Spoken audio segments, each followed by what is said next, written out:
5 o'clock on the dot. I'm Ken Weaver with your top stories. Full forecast and traffic in 5 minutes.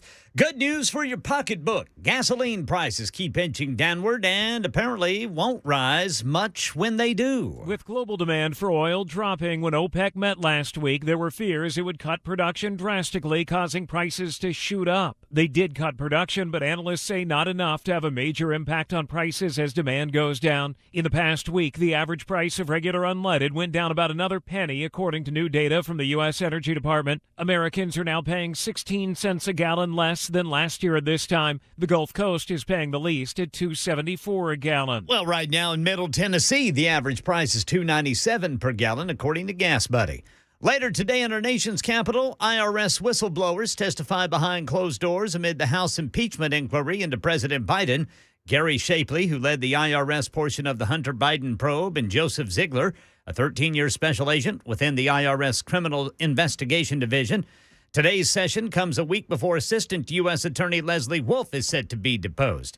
These whistleblowers say Wolf tried to block investigators from asking questions about President Biden throughout the years-long federal investigation into his son, Hunter Biden.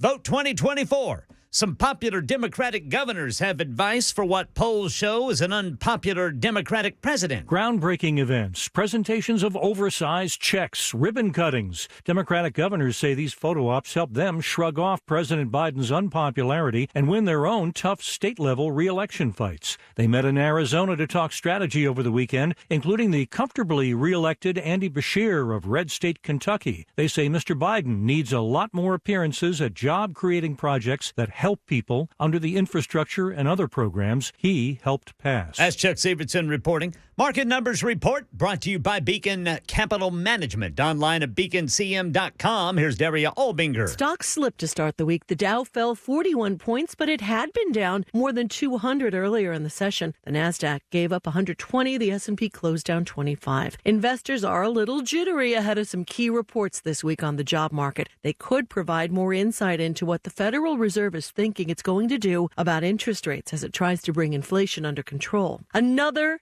major airline merger. Alaska Air Group has agreed to buy Hawaiian Airlines in a $1.9 billion deal that includes more than $900 million in Hawaiian's debt. The acquisition still needs the blessing of federal regulators who have been wary of more consolidation within the airline industry over fears that it could lead to higher airfares. Spotify plans to cut 17% of its global workforce. It's the music streaming service's third round of layoffs this year. All right, checking futures ahead of this morning's opening bell on Wall Street. Dow futures down 79, S&P down 18, Nasdaq down 95. That's the latest news. Traffic and weather next. I'm Ken Weaver, WTN News.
Nashville's Morning News with Dan Mandis. And so, my fellow Americans, We talk news. Super Talk 99.7 WTN. 5:06, Nashville's Morning News on Super Talk 99.7 WTN. Good morning to you, friends. Hey, great news.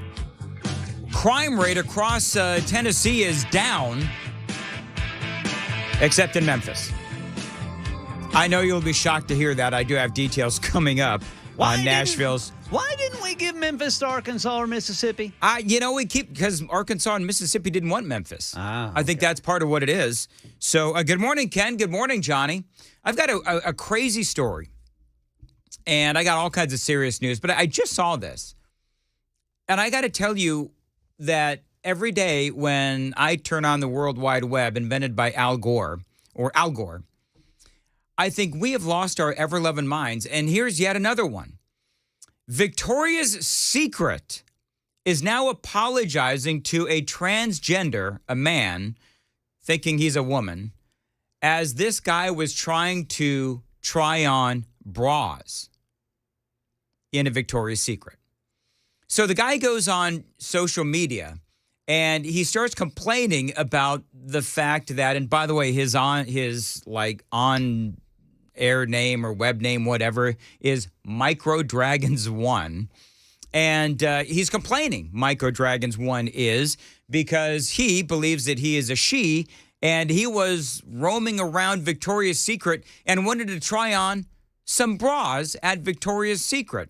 And the problem was Victoria's Secret wouldn't allow him back into the dressing room to try on the bras because there were a bunch of women back there trying on bras. So he's complaining that he couldn't go into the dressing room and try on the bras because there are actually women there trying them on. And he says, Victoria's Secret, they better change their dressing room policy fast, as in right now. So you know what Victoria's Secret did? Victoria's Secret cleared out all the women in the dressing room so this one guy could try on bras. Now,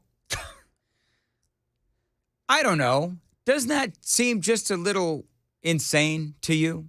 Yes. He says, I was trying on a cute... Now, just that one beginning sentence. He says, I was trying to find a cute bra at Victoria's Secret. I mean, that in and of itself, but whatever. And they made me wait until every cis woman left the dressing rooms before I could go into just one of them.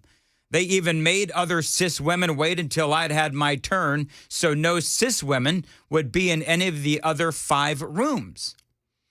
So the problem is that Victoria's Secret is catering to this one. It's just like we see this all over the place where you have Victoria's Secret and all these other, sports leagues or whatever catering to one person, this transgender, and putting out all of the, I'm air quoting here, air quoting all of these cis women that are out there and who know that they are indeed women. This guy, he's a guy, but he believes that he's a woman. And he was out looking for bras at Victoria's Secret. And then he goes on to social media and complains that he can't try on any bras at Victoria's Secret. So now the question is there going to be any kind of a reaction from the ladies out there? Because they all love to go to Victoria's Secret, I guess. And they hate this stuff. I mean, don't cis women, air quoting, don't cis women or women, don't they hate this? Where you have some transgender dude, some guy that believes that he's a woman, takes priority over them? I mean, I just, every day, I wonder, when will the women actually stand up and start saying stuff about this? I'm not, saying that women ought to boycott Victoria's Secret. But the more that you hear about this stuff, the more insane it sounds. This is from Outkick. Victoria's Secret, woke Victoria's Secret, lets this psycho, they say, and I would agree that this is just insanity, try on bras, even though these things infuriate biological females. Number 2, Victoria's Secret cleared the dressing rooms so there would be no controversy. Well, too late. I mean, I would think that there would be controversy. No women could come back and claim Victoria's Secret that some dude had his, business hanging out while trying on bras, and it goes on from there. But you know what's amazing to me is that these kinds of stories are just, it's like they're passé now. And there's outrage within, conservative media, but where's the outrage in, the regular media or, if you want to air quote, the mainstream media? It doesn't seem like there is.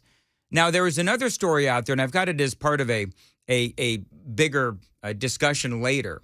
But there's another story out of Illinois. And stop me when you've heard this before. I'll probably cover this in the 6 o'clock hour. The headline is, "This makes me sick to my stomach. Outrage as transgender men take gold and silver medal at the Illinois Cycling Championships." So whether it is, and we've spoken about this before, whether it is, cycling, whether it's track and field, whatever, more and more we are seeing these kinds of stories. And so you see the photo, and it's clearly a couple of guys. And you know what the thing is? They're wearing, I can say this at 512, they're wearing really tight cycling outfits. You can tell they're men. That's all I'm saying. That's not a good look for a man, and especially not a good look for a man to see. And there they are winning the women's cycling championships, the gold and the silver. So what is that? First and second place, bronze is going to be third, right? Yeah. So I don't know. See, and then you wonder why the movie from the Daily Wire, Lady Ballers, did so well. You saw this. I meant to do this yesterday. That movie is doing really, really well over there on Daily Wire. We interviewed David Cohn on Friday. He is one of the guys in Lady Ballers, and that the last 2 stories is exactly what that movie is about. And I think one of the things that you look at is, okay, so how do the American people feel about stories like this? And why does the left perpetually stand up for this kind of insanity, where you have men taking the place of women, whether in dress rooms at Victoria's Secret as they try on bras, or I would say more seriously in these sporting events? Because with the sporting events, I mean, you truly are costing women money, prestige, opportunity, scholarships, etc. Latest polling shows that 70% of the American people see this kind of nonsense and call it for what it is, nonsense. And then you wonder, and this is why I always get so, I don't know, like my head wants to explode when you see in elections where women will vote for the Democrats, the same Democrats that want to strip away their civil rights. It is mind-boggling. Anyway, 5:15, time to check the roads from the Paul Winkler Investment WTN Traffic Center.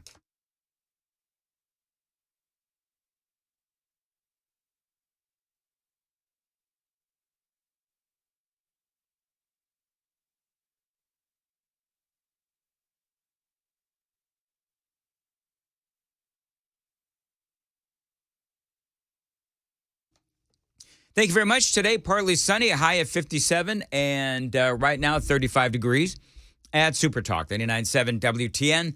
Appreciate you listening to Nashville's Morning News. Okay, we got a lot to get to. Number one, Biden family investigations into bribery and influence peddling. Probably one of the bigger stories today that you're not going to hear about on the, CNN. You're probably going to hear about it perhaps on Fox. You never know. But James Comer's House Oversight Committee has now released an email that is supposedly showing that bank examiners are really concerned about the Biden family's banking matters, because a lot of these banking matters are frankly bizarre. And so one of the things that they're talking about is this big dollar money dump, is how I'm describing it, where you've got all of this money literally being dumped into Joe Biden's accounts. And so this bank examiner, this is, and just so you know that I know, that a lot of these things, a lot of times they all sound alike. Well, these are all separate stories, but they all lead to the same conclusion, that this is a family that has been, my opinion, guilty of bribery and influence peddling and tax evasion, all of these different things. So it may sound like it's all the same story, but it's not. It's a whole bunch of different stories that are drawing the same conclusion. And when you have so many different stories that are leading to the same conclusion, you have to ask, why is this taking so long? I mean, I think Joe Biden's probably going to be out of office by the time they finally try to impeach him.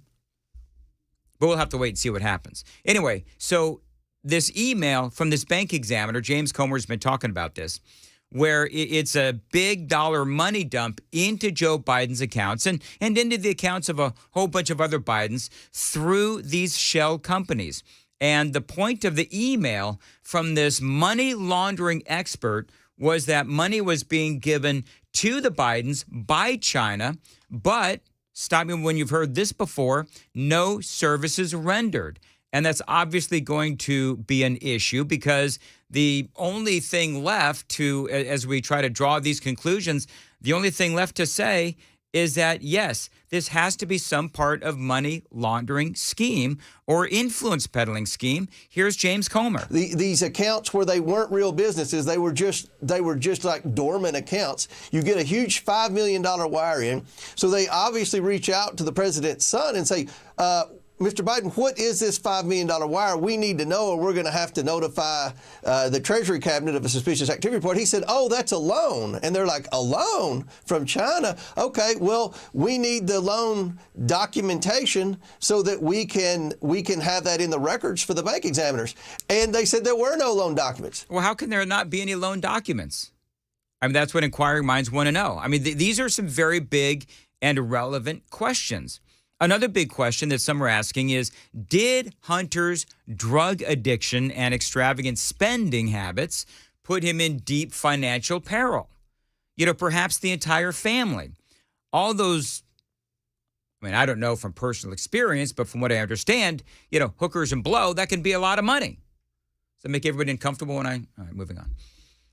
Here's the deal, is that we don't know where Hunter got all of this money to spend on women and drugs.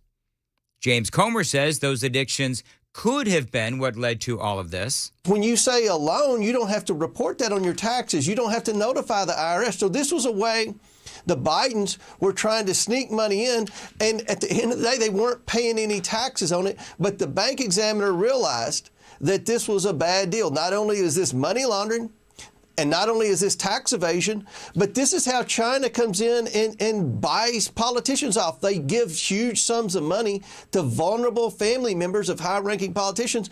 Yeah, I mean, listen, he's right. I've got a lot more on this story coming up in the 6 o'clock hour on Super Talk 99.7 at WTN. The Super Text line is open, by the way, 615-737-9986. Just real quick.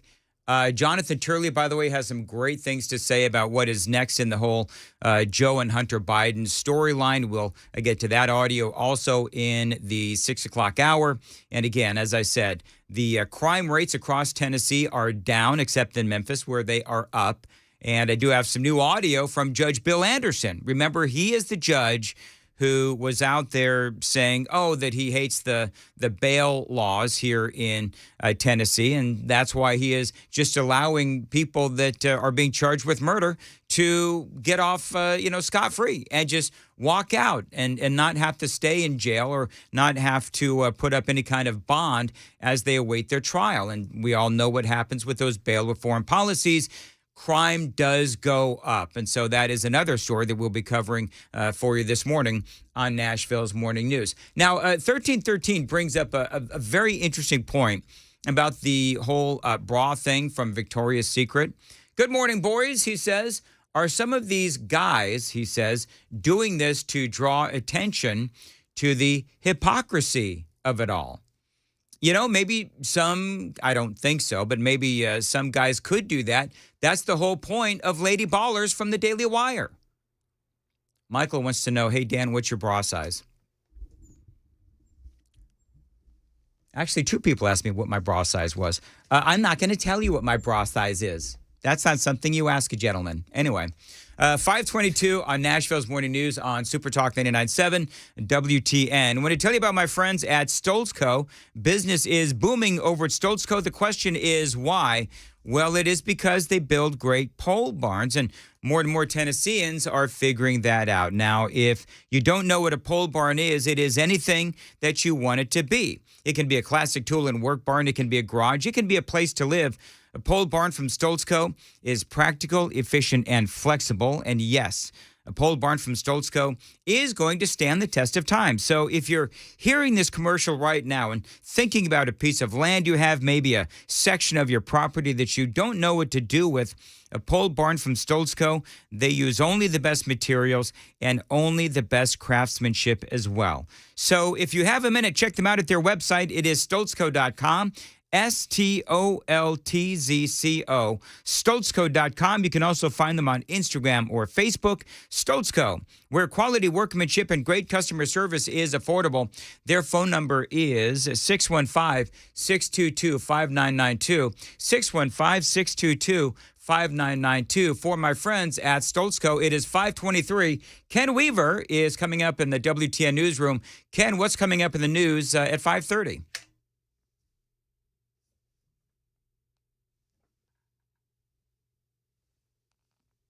Am I missing something? Is Ken not there? What's happening?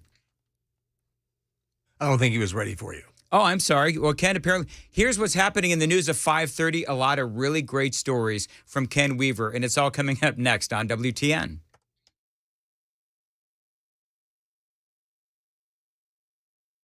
Hi, I'm Paul Winkler. I've been teaching investing on Nashville airwaves for over 20 years with the Investor Coaching Show. And in that time, I taught a lot about how markets work and how we invest money and academic principles of investing money. But I've also talked an awful lot about how to avoid the mistakes that people often make with their money.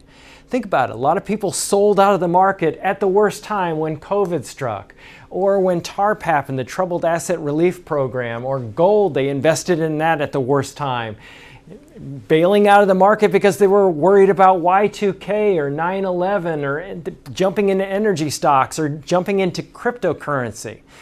One of the things that I like to do is educate investors because I believe that the more educated you are, the more confident you are, and the more confident you are, the more successful you can be as an investor. Now, I not only do that on our radio show, but we do that in our offices around the Nashville region, 10 offices. To learn more about our approach to investing and financial planning, go to paulwinkler.com and set up a free 15-minute phone call. Or you can call 615-851-1950.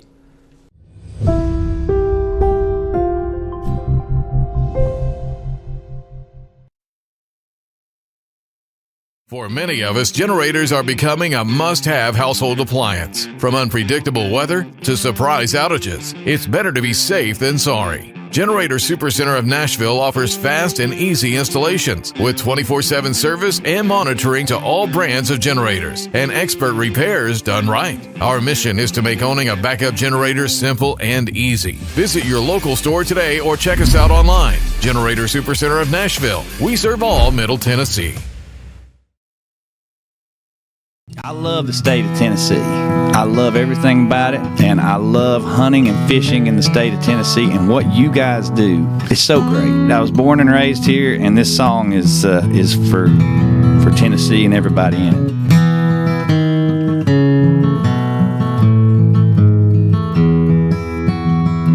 Well, I have roamed across the land, and I have sailed deepest sea. When I've drawn my last breath, do this one thing for me.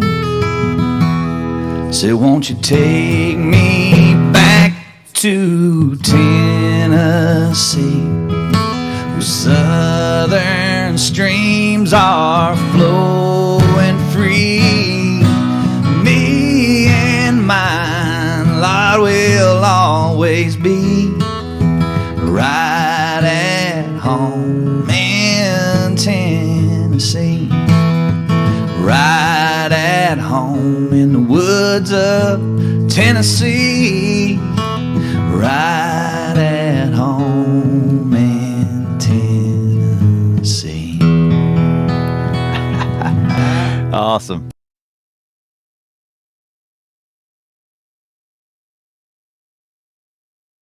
Awaken 180 is my solution for weight loss. Laughing, learning, friendships.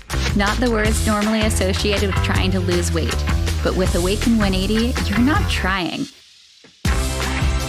Weekly weight loss while gaining the tools to keep it off. Free support for life, friends for life. Learn how over 17,000 clients succeeded with the solution for weight loss. Awaken 180!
.30 on the dot this Tuesday morning. I'm Ken Weaver with your top stories. We've got the full forecast and traffic in 5 minutes. Gasoline prices still inching down, and it appears they're going to stay lower for a while. There were worries that when OPEC countries met last week that they would make major production cuts, causing oil prices to rise. They did make cuts, but analysts say they were not big enough to offset global falling demand for oil, so prices should not move much in the near term. The Energy Department reports the price of regular unleaded came down about a penny a gallon in the past week to $3.23 a gallon, with that 16 cents a gallon less than a year ago. The cheapest gas is along the Gulf Coast at $2.74 a gallon. Right now in Middle Tennessee, the average price is down 14 cents from last month. We're at $2.97 per gallon, according to Gas Buddy.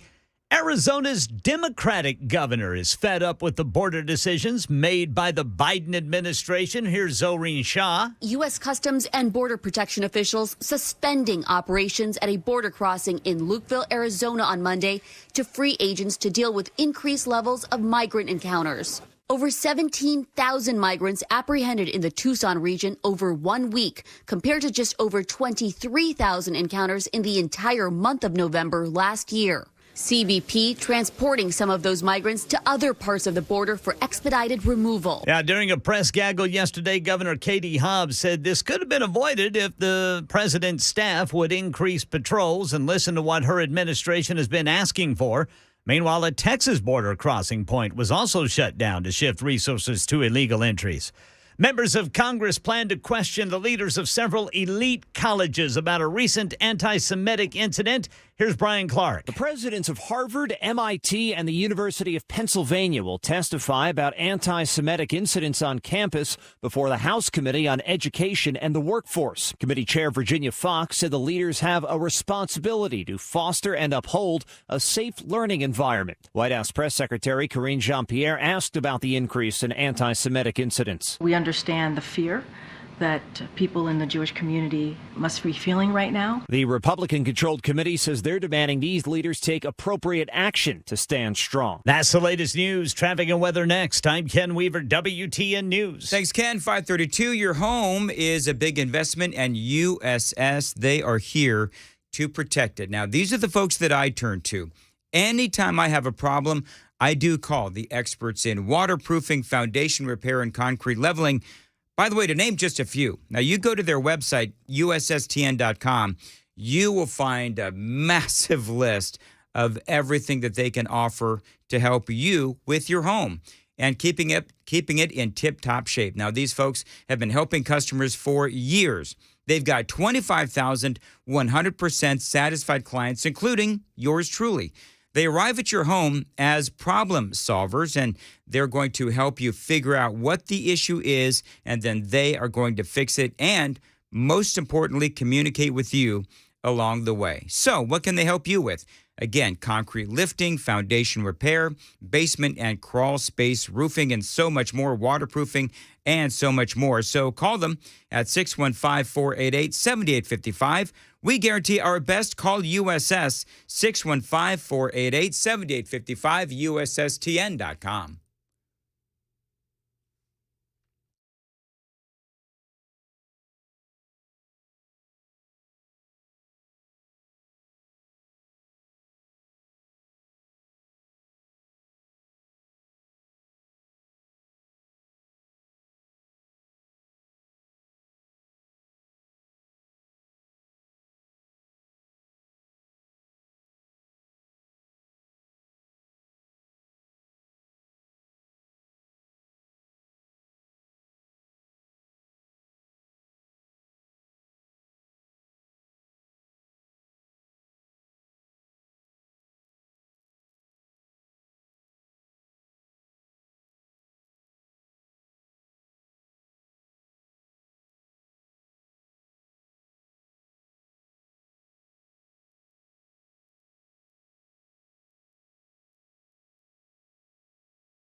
5:37, Nashville's Morning News on Super Talk 99.7 WTN. Time for the Gang of Three Amigos. Good morning, Ken.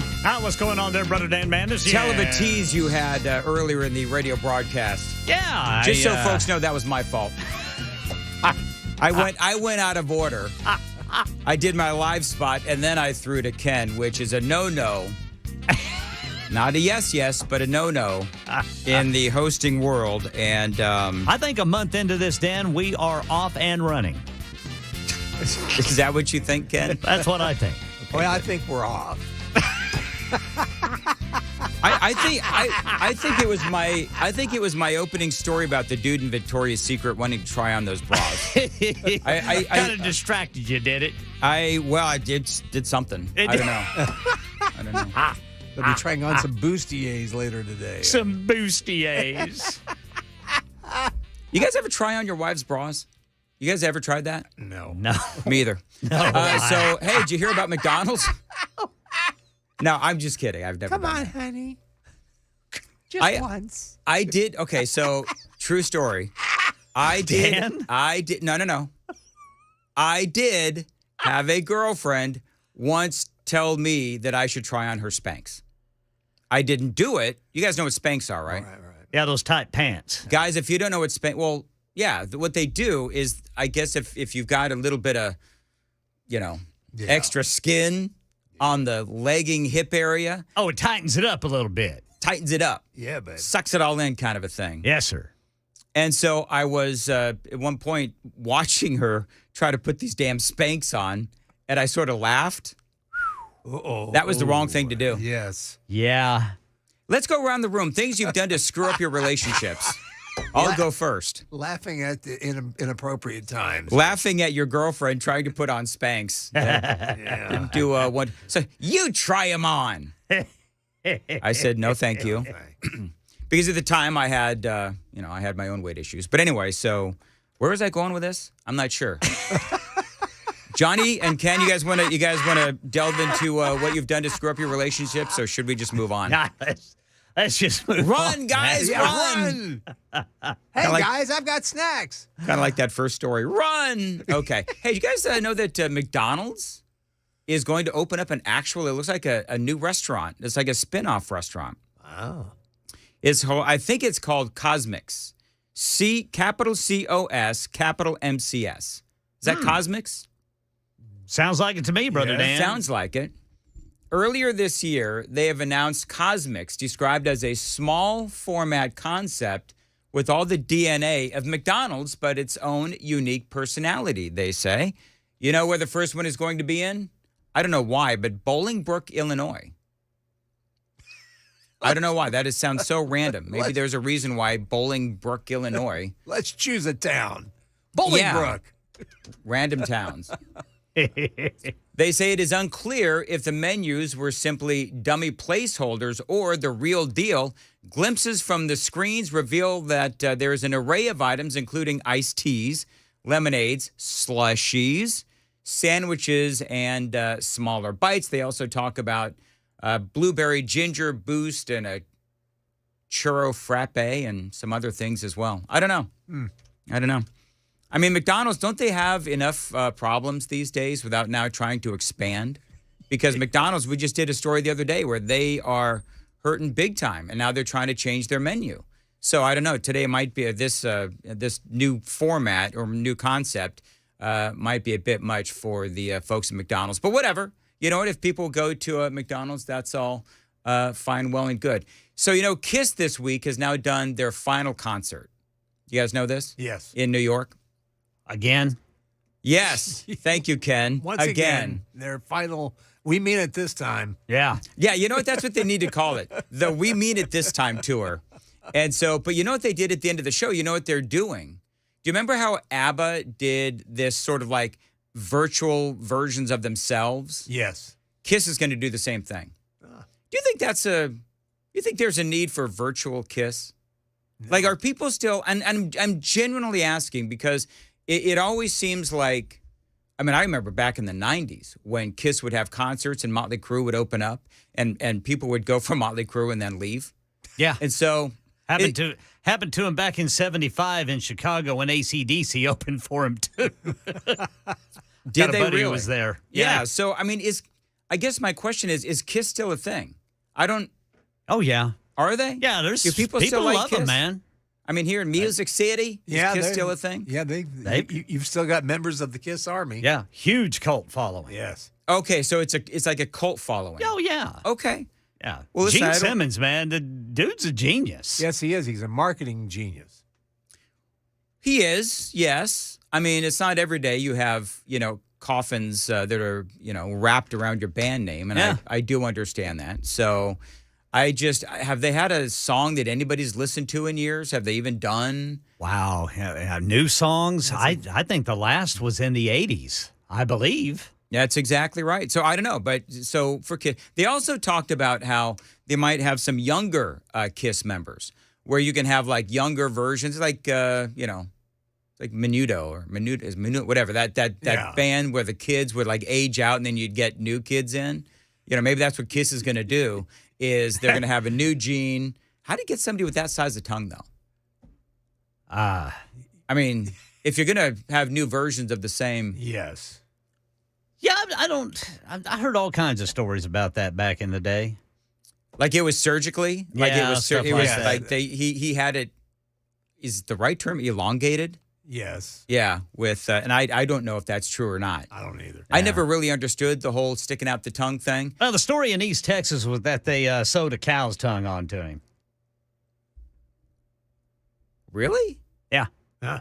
That was a story going around East Texas back in the 70s. They were also looking for Bigfoot. It also He lived in the Boggy Creek. They used to also say that Kiss was Kings in Satan's Service. Remember that? Yeah, Knights in Satan's Service. Yeah, there's that one too.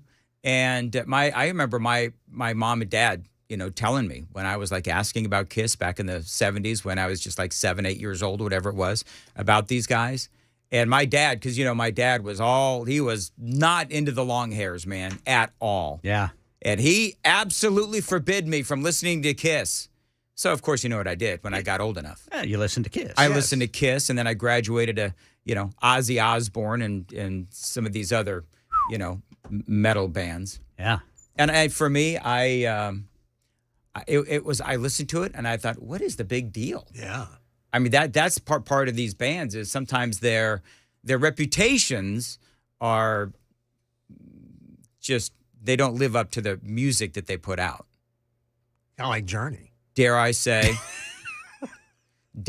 that about Kiss? No, I want to move on. Hey, either one of you two have a cat? I've got a neighbor's cat, and I love him. I used to have. Love that little fella. New study suggests having a pet cat increases the risk of schizophrenia. Wow. Experts say it could be due to toxic parasites that pets carry. I think it's just because of the cat and their attitude. Well, because cats have attitude. My sister's cat went out to Tulsa to see my sister. She's got a cat out there that's got the pool house all to itself. That's where it lives. Wow. Oh, it's nice. It's done up nice, man. She's got like her own couch. She's got a TV. Yeah. She's got all the amenities of a home.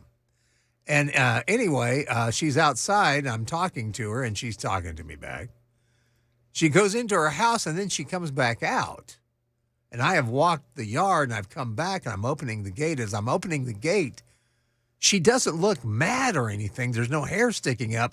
But all of a sudden, I get the, oh, yeah. Hissing at you, Brother Johnny. I thought, what's this about? What did I do? What'd you do, Johnny? I did nothing. I just opened the gate. And now, do that cat hiss again you just did. Yeah. Scary. So I've got my own hiss. Yeah, that's it. That's pretty good cat hiss. That's pretty good cat hiss. That's a great cat hiss. You guys ever, cat hiss at anybody? No. No? No, I never done that. Again, maybe it's just me. I don't know. I feel like I'm all by myself this morning. By the way. So you're doing an air check session. By the way, Murphy. Yeah. Hit your brakes on time. Bowling. Hey, that tease. That was out of order. Bolingbrook apparently is close to McDonald's headquarters. That's why they chose Bolingbrook. Thank you, Super Texters. And hold on, Chanute, Kansas. We're coming for you. 1608. The last new album from Kiss was Revenge in 1992. And 1608 says that his 10-year-old grandson loves Kiss. Ah. Yeah. 8302 says, Dan, speaking of rock bands, are there any new rock bands? I never hear of any. I like some. What would be a new rock band? I don't even know what you would consider a new rock band. Well, I don't know if they're new, but I think they've been around for a while. But I really dig this band called Rival Sons. Okay. Really good stuff. I guess the question is, what is a rock band these days? Well, I mean, it's like, here we go. I hate to go back, but this new Rolling Stones album, that's a rock and roll album. Oh, yeah. That is rock and roll. That's good rock and roll. As I know it. But, I think it's just changed. You've got, I'm a huge Foo Fighters fan. Oh, me too. I love this new Foo Fighters album. Yep. But Rival Sons is really good. And I got to say this, man, this new Metallica album, I'm not sure this isn't one of their best ever. This new Metallica album is outstanding. Yeah. But as far as new, Rival Sons come to mind. I like Royal Blood. Greta Van Fleet is another one. Yeah. Yeah, they're good. I like Royal Blood. Queens of the Stone Age. They've been around, but, they're kind of newer, I guess. Jack White, he's been around, but I'm telling you, that dude is a rocker. Brian says it's all turned pop. 1841 says, listen to this. My wife has started hissing at people. She hissed at me one day out of nowhere. Wow. Goodness. Best look out. Yeah, I think. What do you do if your significant other suddenly randomly starts hissing at you? Well, move. Yeah, I would probably think, okay, it's time to go to the doctor. Yeah, maybe. If my wife started doing that, whew. Maybe it's time to move. Oh, you know what? Peter Criss apparently 6890 says Peter Criss lives over in Brentwood. You believe that? Peter Criss from Kiss? I can believe it. I could believe it. Absolutely could. Well, they say that everybody lives here. Anyway, as far as the whole cat thing, apparently they're saying that they found individuals exposed to cats before the age of 25 had approximately twice the odds of developing schizophrenia. In this paper, scientists posed that the link is likely due to a parasite found in pet cats called Toxoplasma gondii, or Gondi, Gondii. And they say it can enter the body via a bite. So if you've ever been bitten by a cat, then you might end up having schizophrenia. I wonder if one of the first signs of schizophrenia is hissing at people.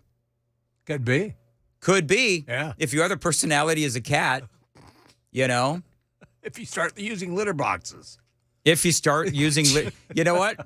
If suddenly producer Bell, who has 1,000 cats and has since he's been like 5, if all of a sudden we walk in one day and he's got like a litter box over there, we'll know what's going on with Bell. Goodness. I'm just kidding. That'd be something. That would be something. Either that or Bell comes in wearing a bell around his neck. Yeah. Oh my God! You know what we ought to do? We ought to tell Murphy to get a little bell, and every time he needs bell, he's just dings the bell. There's a reason why when I worked with Bell, I called him Beelzebub. And the reason? Well, because it's like a play on words because the devil. Yeah. Oh, you think he's the devil? Yeah. Oh, Bell's got some devilish ways about him. Yes. Old Beelzebub. That's a devil, Bobby Boucher. That's exactly right. I think we're done. Whatever. Do not podcast this one, Johnny. Okay. 551. 551. Ken Weaver, what's coming up in the news? Well, apparently, the Biden administration is now pointing the finger of blame for the end of this ceasefire in Israel. You got to hear what they have to say coming up at 6 on Super Talk 99.7 WTN. All right, thank you, Ken. Coming up as well in the 6 o'clock hour, as I said, a very busy morning here on Nashville's Morning News. I don't know if you heard what John Fetterman did. Fetterman is decidedly anti-Bob Menendez, right? The Gold Bar Bob. So now Fetterman has employed George Santos to troll Bob Menendez. Wait till you hear this story. Also, big Hunter Biden news. Also straight ahead, we've got a lot more on Super Talk 99.7 WTN.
.556, Nashville's Morning News on Super Talk 99.7 WTN.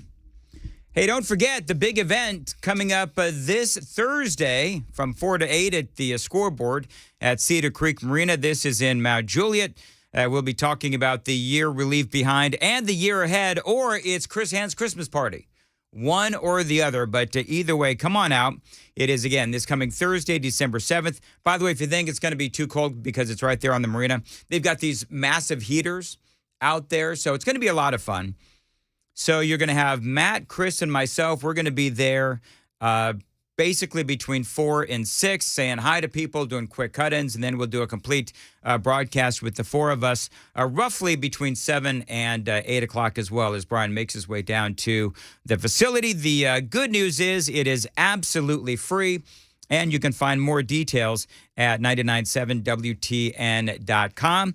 It is 5:57 on Nashville's Morning News. Okay, some other things that we have going on today. There are a number of different stories out there. Ken's got the news at the top of the hour. The Biden family investigations into bribery and influence peddling.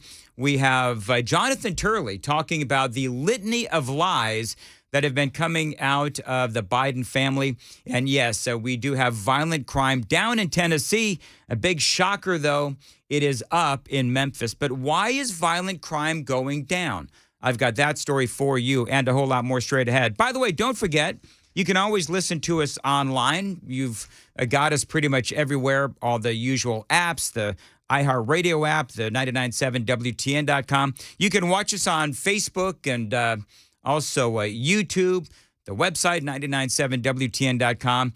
You can't get away from us. So if you want to watch us or listen to us, find all the links at the website, 997WTN.com.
Six o'clock on the dot this Tuesday morning. I'm Ken Weaver with your top stories. Full forecast and traffic coming up in 5 minutes. Israel-Hamas war. New satellite imagery showing Israeli military vehicles staging in southern Gaza, where many civilians were previously told to flee to safety.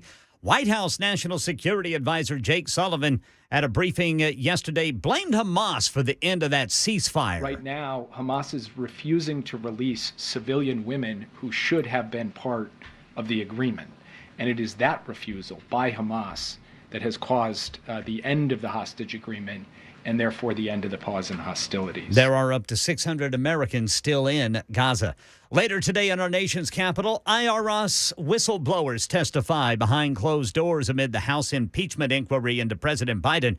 Gary Shapley, who led the IRS portion of the Hunter Biden probe, and Joseph Ziegler, a 13-year special agent within the IRS Criminal Investigation Division, go behind closed doors at 10:30 this morning.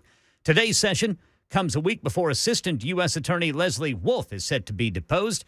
These whistleblowers say Wolf tried to block investigators from asking questions related to President Biden throughout the years-long federal investigation into his son, Hunter Biden.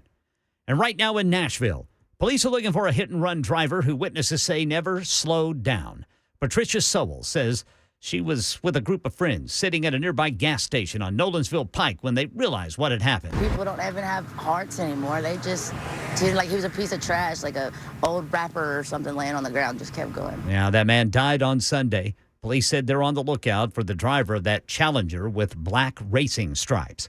Market Numbers Report. Market Numbers brought to you by Beacon Capital Management. BeaconCM.com. Here's Daria Albinger. Stocks slipped to start the week. The Dow fell 41 points, but it had been down more than 200 earlier in the session. The Nasdaq gave up 120. The S&P closed down 25. Investors are a little jittery ahead of some key reports this week on the job market. They could provide more insight into what the Federal Reserve is thinking it's going to do about interest rates as it tries to bring inflation under control. Another major airline merger. Alaska Air Group has agreed to buy Hawaiian Airlines in a $1.9 billion deal that includes more than $900 million in Hawaiian's debt. The acquisition still needs the blessing of federal regulators who have been wary of more consolidation within the airline industry over fears that it could lead to higher airfares. Spotify plans to cut 17% of its global workforce. It's the music streaming service's third round of layoffs this year. All right, checking futures ahead of this morning's opening bell. Dow futures down 89, S&P down 19, NASDAQ down 95. That's the latest news. Traffic and weather next. I'm Ken Weaver, WTN News.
Nashville's Morning News with Dan Mandis. And go, my fellow Americans. We talk news. Super Talk 99.7 WTN. There is a crazy border story that I'm going to tell you about straight ahead. I have not seen this one before. Who or what is coming across our southern border? Wait till you hear this. It is all straight ahead on Nashville's Morning News on Super Talk 99.7 WTN. Welcome on in. It is Tuesday, December 5th, and the good news is violent crime is down here in Tennessee. You know why we're putting the bad guys in jail? That's why violent crime is down here in Tennessee, except, of course, for Memphis. Now, we're talking a little bit about this in the 5 o'clock hour, but I want to get into some details here. And our favorite judge out of Memphis, the one that is all about bail reform and likes to let people that are accused of murder out without any kind of a bond at all, just lets them walk right out. He's in the news again today. We'll talk about that. But here's the numbers, because the numbers, it's good. Violent crime down in Tennessee because they say we are putting bad guys in jail, according to the story from the Tennessee Star. The number of Tennessee citizens behind bars increasing in 2022, coinciding with a drop in violent crime, according to data released this week by the Department of Justice and numbers tracked by the Tennessee Bureau of Investigation. Tennessee saw a 7.9% increase in the state's prison population in 2023, according to the report. The new prisoners include 1,615 men, 125 women. Additionally, the DOJ data release notes that Tennessee is one of only 4 states that saw more than 1,500 new prisoners during 2022, joined by Texas, Florida, and Mississippi. So I think a number of things are going on. I'll get into some more of this, but I think a number of things are going on, and that is that by and large, I hope that we are arresting more people and charging more people. They say at the same time, the TBI reported violent crime in Tennessee was down across the board in 2022. The number of murders decreased by 9.54%, aggravated assault decreased by 4.47%, and sexual offenses decreased by nearly a percentage. Domestic crime, which the TBI tracks separately from violent crime, was also down 8.37%. So that's all good, right? Memphis, the crime is up. Shocker. In 2023, they say, the TBI data reveals Shelby County has experienced a 9.6% increase in overall crime this year, largely driven by a 26% increase in major property crimes and 5% increase in violent crime since 2022.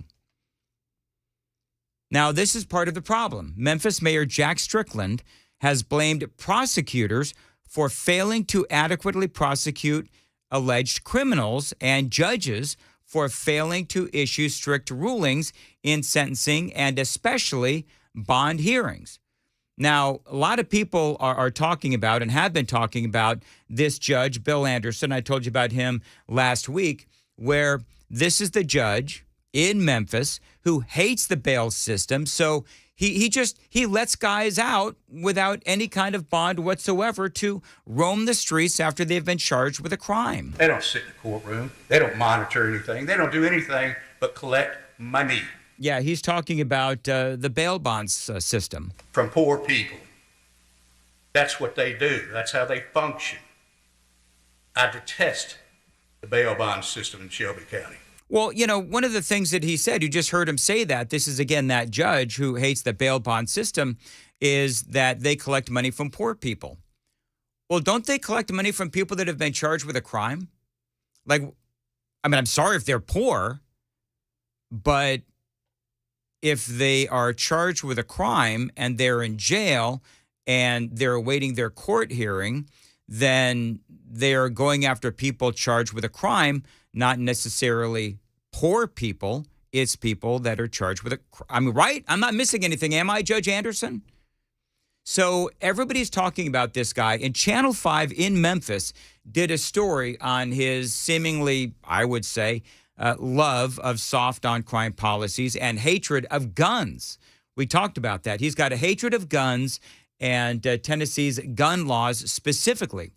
And he actually has these guys when they're up for bond, and he has them actually, believe it or not, writing essays about firearms when they appear in his courtroom. Listen to this. Many defendants that come through Judge Bill Anderson's General Sessions courtroom leave with homework. As a condition of bail, they must write an essay explaining why anyone 18 to 21 years old would need to have a handgun. Every single one of them talks about having to have a gun to protect themselves because this is a dangerous community. Well, it's a dangerous community because, you've got all these bad guys doing illegal things with firearms. I mean, isn't that the problem? The city is so dangerous because Judge Bill Anderson, does allow these guys to roam free.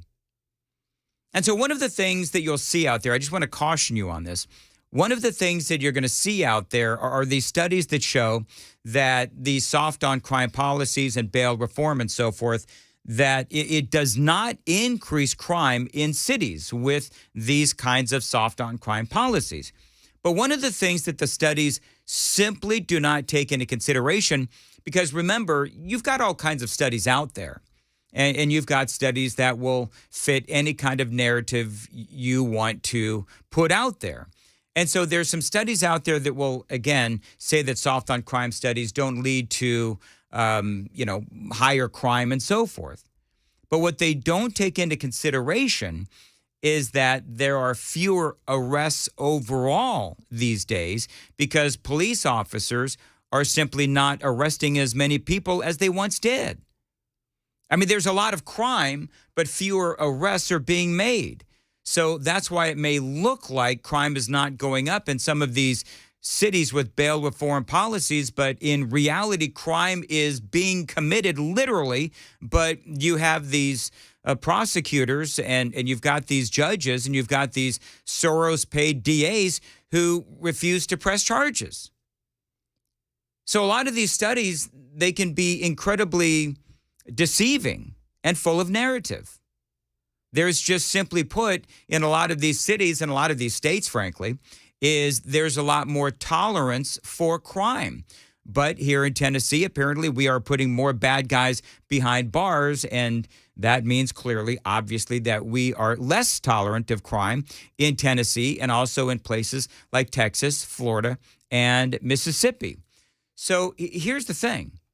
Even if you can prove that crime is going up overall because of bail reforms and soft on crime policies, I mean, all you have to do is look at what's going on in some of these soft on crime states. And you can see that the quality of life is going down big time. Now, if you are someone who is inclined to say, no. The soft on crime policies simply are not leading to higher crime. Look at this study. Look at that study. Look at that study. Okay. Well, tell that to the families whose loved ones are killed or otherwise victims of crime from guys that should be in jail. This is the mayor of Memphis. We need a clear message from the court system that if you commit, especially a violent crime, you will pay a price. Mm-hmm. That is not what's being said. Mayor Jim Strickland says there is something judges can do, specifically not issuing low bonds for criminals facing violent crime. I mean, it's just that simple. 6:15. Okay, coming up next, this crazy story about what they found coming across our southern border. Wait for it. It is 6:15. Time to check the roads from the Paul Winkler Investment WTN Traffic Center.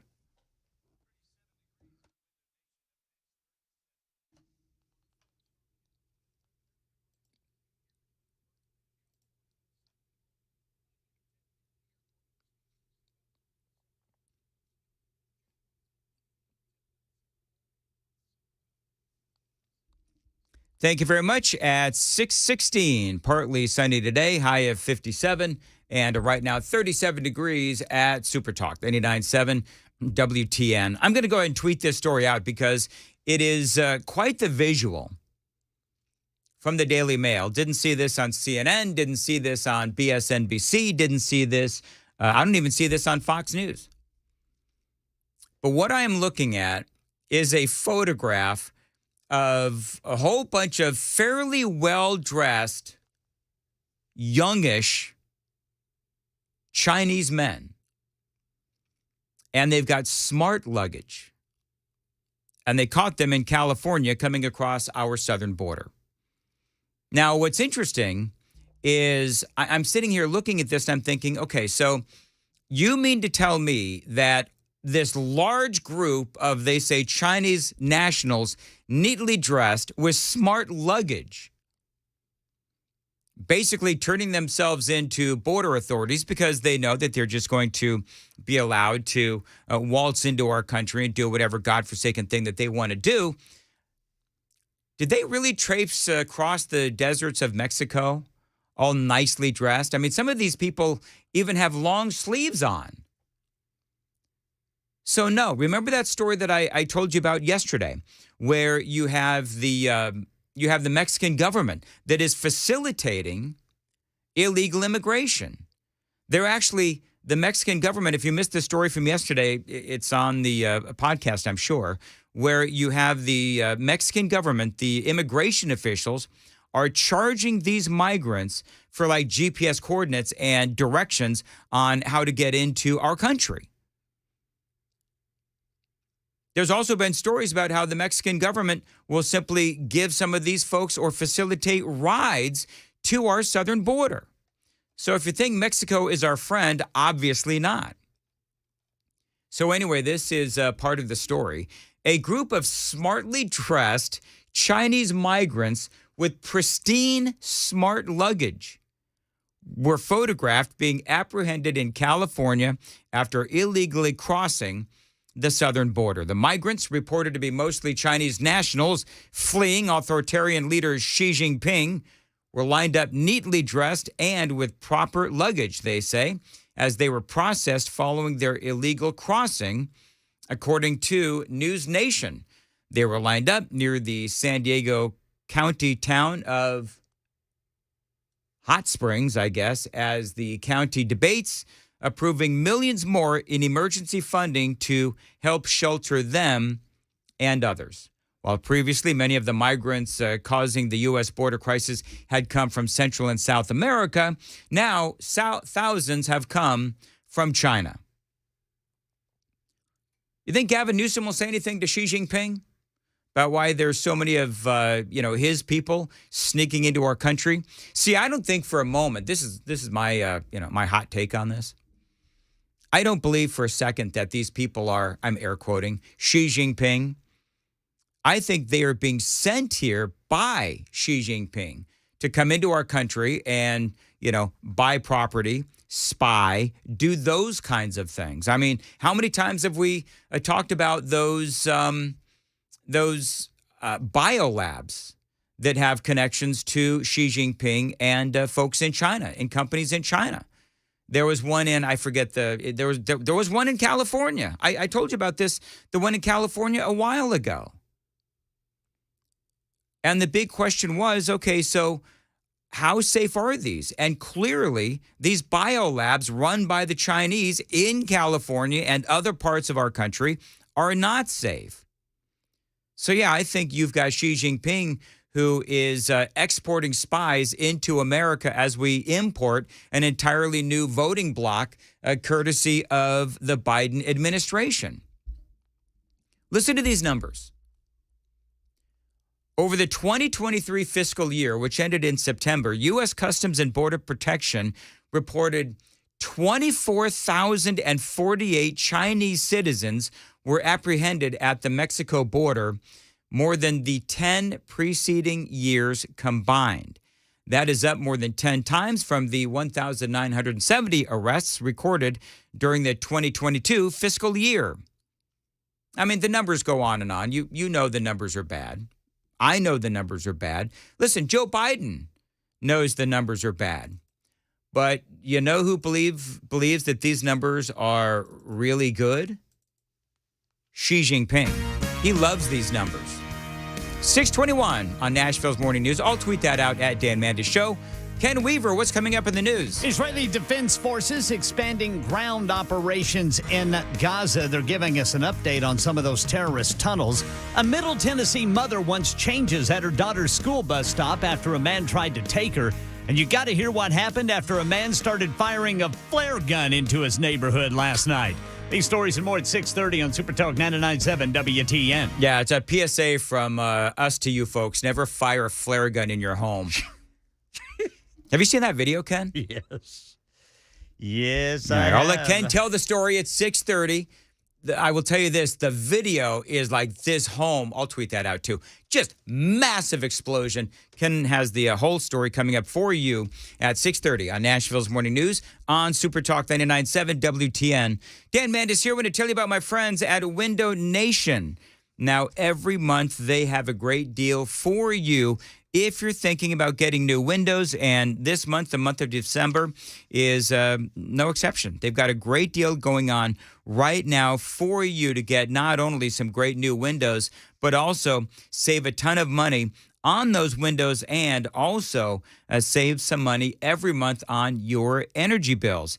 Now, right now, they are offering you these windows at 0% interest for 5 years. And they're also at Window Nation offering you 50% off of all styles of windows. So now is the time to protect your family from the elements, lower your energy costs, and upgrade the look and the feel of your home with the people that put in new windows in my home, in my basement studio.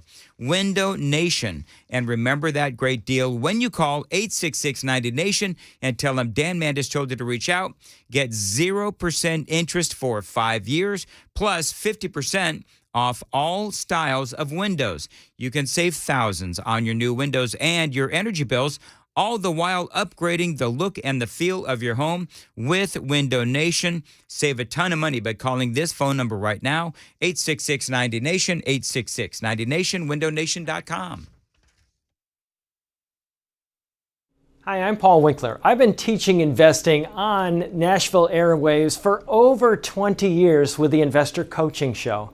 And in that time, I taught a lot about how markets work and how we invest money and academic principles of investing money.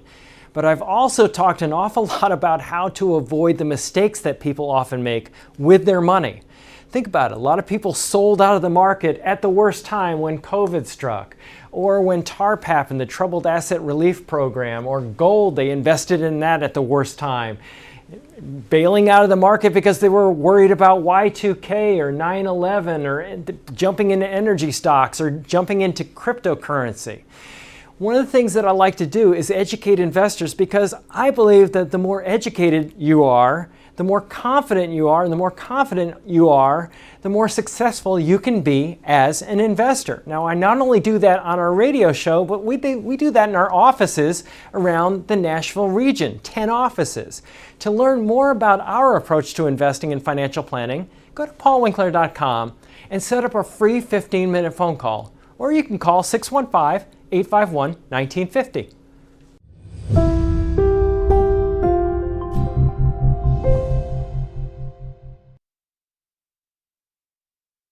For many of us, generators are becoming a must-have household appliance. From unpredictable weather to surprise outages, it's better to be safe than sorry. Generator Supercenter of Nashville offers fast and easy installations with 24/7 service and monitoring to all brands of generators and expert repairs done right. Our mission is to make owning a backup generator simple and easy. Visit your local store today or check us out online. Generator Supercenter of Nashville. We serve all Middle Tennessee.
627 Nashville's Morning News on Super Talk 99.7. Friends, if you're losing your hair, you need to call my friends at Advanced Hair. Listen, you need a simple solution that works. You want the best modern technology with top-rated physicians. You want something that is guaranteed to work.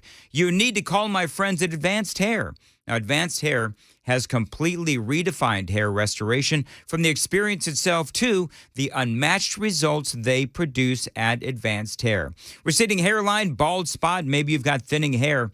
You can address them all with a simple one-day treatment in a calm and relaxed environment with the most experienced professionals. Advanced Hair has performed tens of thousands of breakthrough advanced FUE treatments. And get this, your own natural hair begins to grow the very next day. Now, no one else in Nashville can offer the advanced FUE found at Advanced Hair. So fix hair loss today, starting with your free consultation. You'll also get $500 off if you move forward and mention my name. 629-348-HAIR is the phone number, 629-348-HAIR. Refine your hairline with the team that has redefined hair restoration. And don't forget to ask about that Advanced Hair Guarantee. 629-348-HAIR, advancedhair.com.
.30 on the dot. I'm Ken Weaver with your top stories. Full forecast and traffic in 5 minutes. Israel-Hamas war. The Biden administration says Hamas is to blame for the return of hostilities after last week's ceasefire.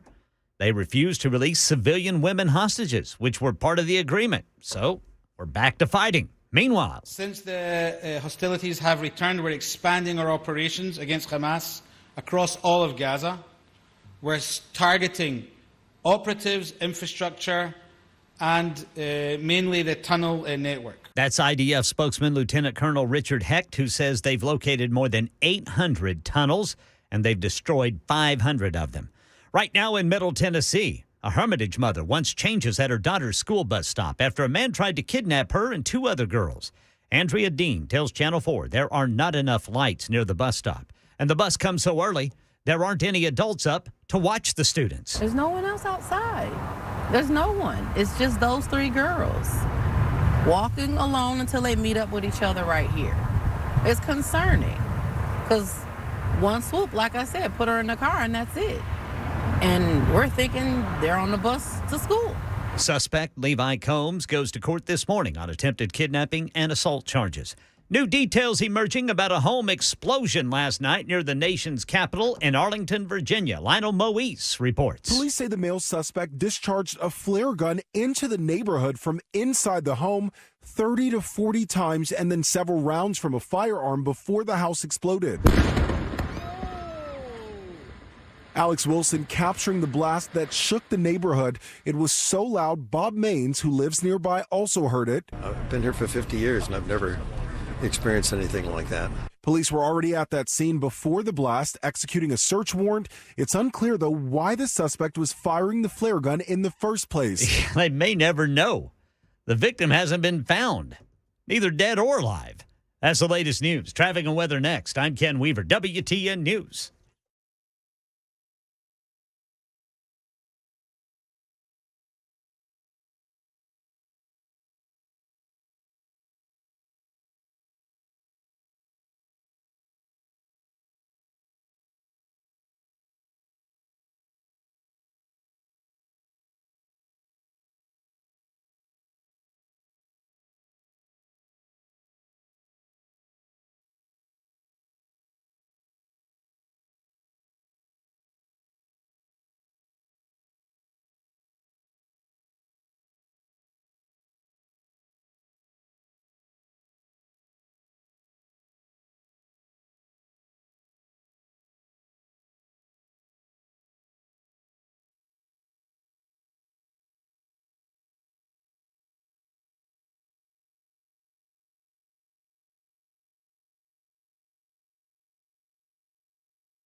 .636 on Nashville's Morning News on Super Talk 99.7 WTN.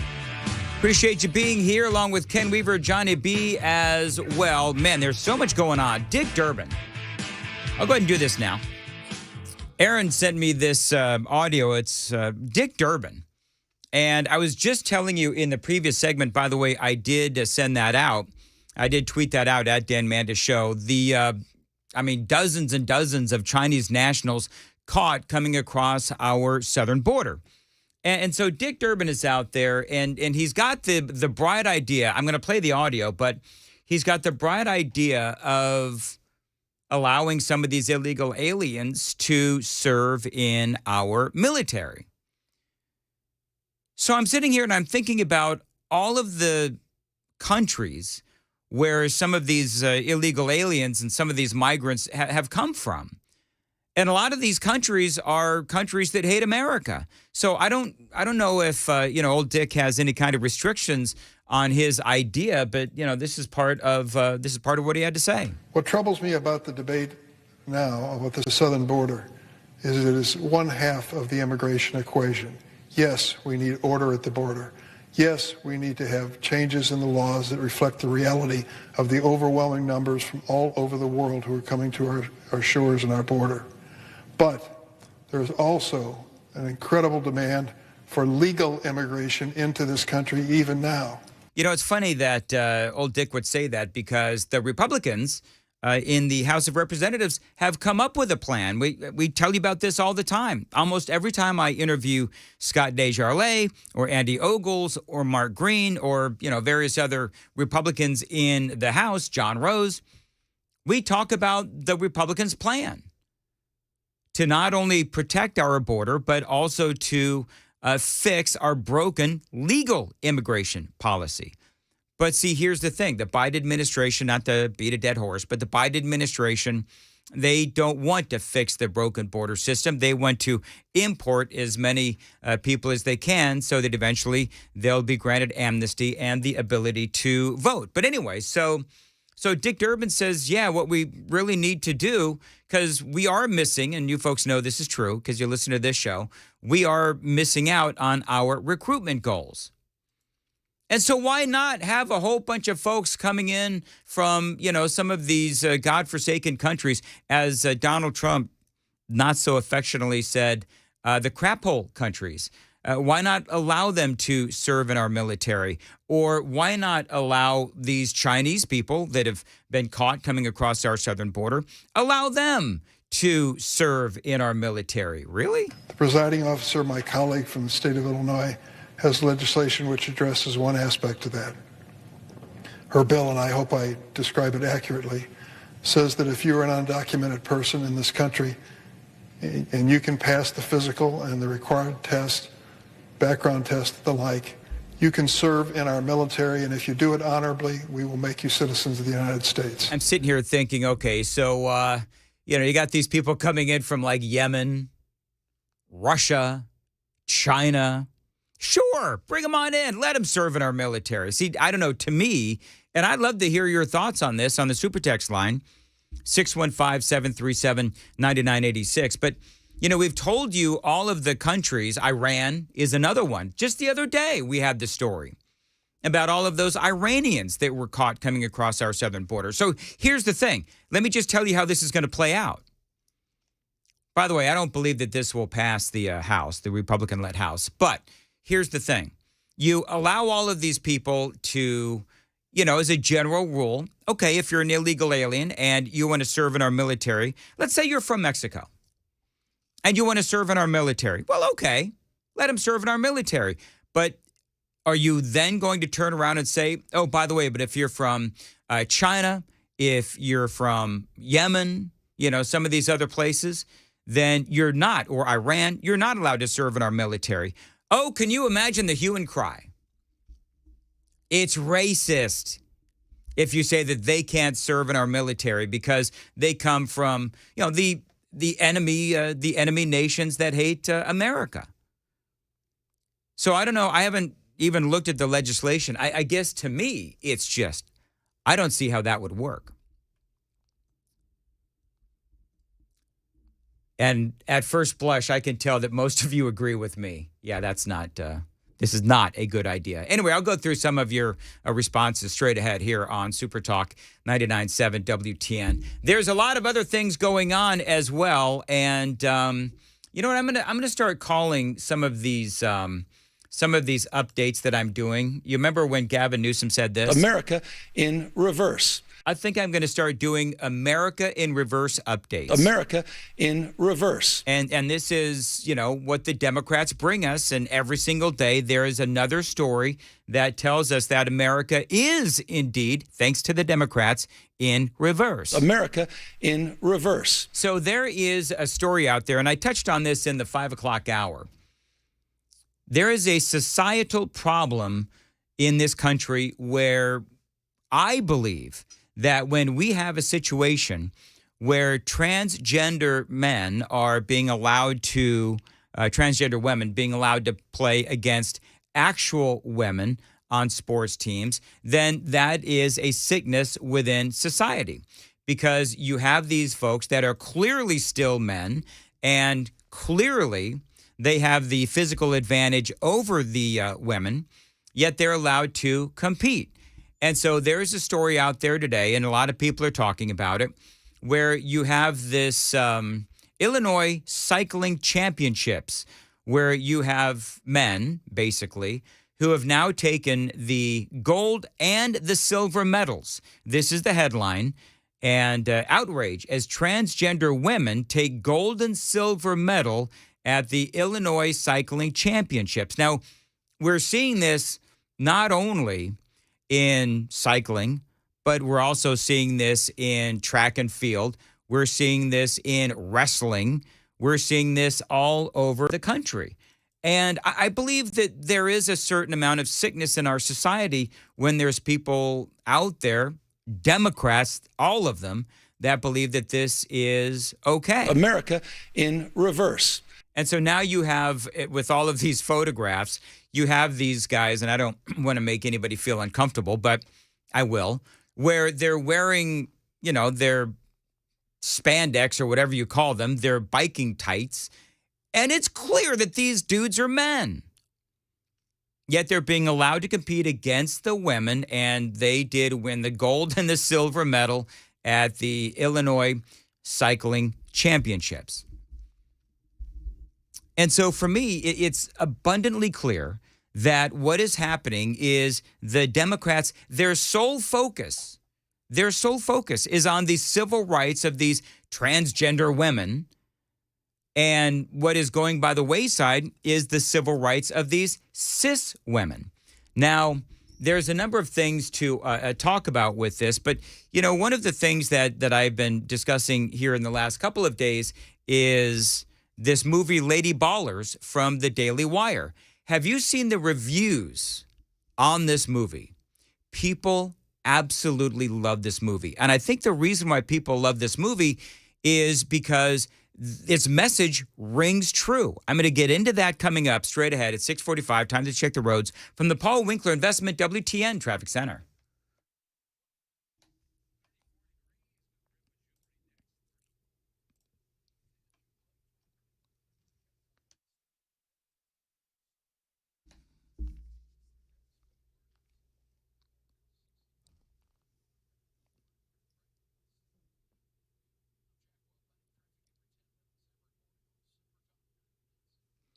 Thank you very much. 6:45 on Nashville's Morning News. Partly sunny today and a high of 57, 37 now at WTN. Lady Ballers earns a stunning 97% review score on Rotten Tomatoes, racking up over 1,000 reviews in less than 24 hours. And by the way, if you missed my interview with David Cohn, one of the guys in this movie from the Daily Wire, basically what the movie is about is it's about a bunch of men who want to relive their glory years of sports in, I guess it's high school or college. I have not seen it. And so they decide to play in the women's leagues.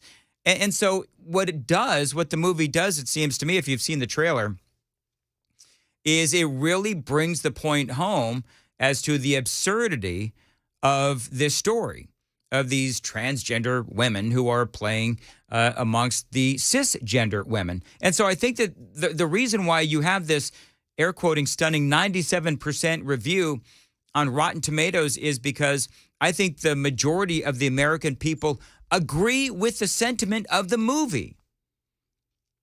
That it is absolutely ridiculous that for the left, they think that this is fair and they think that this is a good idea. Now, I love part of the review from the Free Beacon. Hilarity ensues for the most part, though probably not destined to become a comedy classic. Lady Ballers, again, produced by Daily Wire, is a welcome alternative to any of the Hollywood-approved comedy offerings of late. Its mere existence is a middle finger to the cultural overlords who it's their job, they believe, to decide what topics we are allowed to joke about. And that is absolute truth. From Newsweek, since premiering on the Daily Wire website on Friday, Lady Ballers has managed to pick up a 97% viewer rating from around 500 reviews. Moreover, the movie is yet to receive a critics rating. Well, you know why that is. And maybe there's one up now, but the critics are probably afraid to review it because they know how funny the movie is, but they can't say that it's a funny movie because then they'll be canceled. They say Rotten Tomatoes, in case you don't know, Rotten Tomatoes works as an aggregator of professional critics and viewers' reviews of TV and film. It then combines the percentage of the ratings to give a title, a movie, a combined rating. Now, it was interesting because my big question was, if this is successful enough, would it actually go to theaters? Jeremy Boring, the guy who produced it, he is, in charge of Daily Wire. He started it, he produced it as well. And he said on the PBD podcast, there's no way in heck this movie will actually make it to the theaters. I will say, sadly. For the right, going to the theater can be an act of protest. Buying a subscription to the Daily Wire is not an act of protest. So I think it would do much better in theaters than it will on our platform. Here's the problem. That movie ain't going to no theaters. No, it won't, because the movie, some will say it's an absurd movie. I would say it's a movie that reflects where society is today, as far as the people on the left. And Boring's point was that Disney has been doing terribly at the box office. Disney's recent box office record has been filled with misses. I didn't realize Disney was in this much trouble, did you? Lightyear and Strange World were both duds in 2022. This year, The Haunted Mansion and Indiana Jones and The Dial of Destiny have also bombed for Disney. The Marvels, apparently they had the worst opening weekend for a Marvel movie in quite some time, is on its way to becoming a major disappointment. The Little Mermaid, Ant-Man as well. All of these movies have failed to meet analysts' expectations for ticket sales. And the big question is why? Well, I think part of the reason is because they try to keep going woke, and now they're going to go broke. I hate that cliche. I apologize, but I mean, it is true. Disney has done what many other companies have done. They've gone woke, they've stopped being funny, and it stopped being about the family. As a matter of fact, do you know how much money Disney has lost? Disney reported in their most recent fiscal fourth quarter, Disney reported an operating income loss of $149 million, which they say attributed to the performance of The Haunted Mansion and other movies. And this is why Disney is losing money. So why aren't people going to see these movies? I believe that it's because the American people know that these movies, one, are not funny, and two, I think that the whole part about Disney being woke is having an impact on their bottom line. Here's more from Jeremy Boring. This is the religious issue of our time for the left. This represents the culmination of their religious beliefs. And so when we went to theatrical distributors, it was not even going to engage in the conversation. It's not that they passed. It was just like, here's a great example. The Hollywood trades have covered every movie we've made at Daily Wire so far. They won't even write about this one. Mm-hmm. And I understand, because that would be putting themselves on the other side of the actual religion that matters within their industry. Yeah, he says the transgender wars or gender wars, however you want to frame it, but he says that is the religion of the left. And I believe that he's absolutely right. They are so ferocious about this story, their desire, their demand that essentially men be allowed to play on women's sports teams, men be allowed to go into bathrooms where there are 10, 11, and 12-year-old girls and so forth. It is 6:51 on Nashville's Morning News. Ken Weaver, what's coming up in the news at 7? Israeli soldiers are destroying tunnels in Gaza, hundreds of them. Here in our nation's capital, the House impeachment inquiry into President Biden will heat up today. And in Nashville, witnesses say the driver in a hit and run on Nolensville Pike over the weekend never slowed down. We'll tell you where gasoline prices are going or where they're not going. Coming up at 7 on Super Talk 99.7 WTN. One last thing about all of that and the trans wars and so forth. Poll has now found that, and this is not a new poll, but we keep seeing the same polling saying the same thing.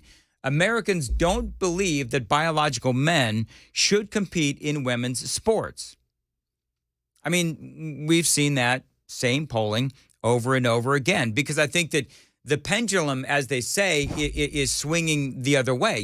Before, we did have a lot of these folks out there saying, oh, sure, trans women or men should be allowed to play on the women's teams. It's only right, it's only fair, so on and so forth. But the more that people realize what this whole thing is actually all about, and just the gruesome sight of girls being obliterated on the wrestling mat by, these males, I think, or on a volleyball team where a transgender woman or male will spike the ball and break a woman's nose. I mean, the videos are out there. And the more that we see those things, the more that we understand how absurd this whole story is.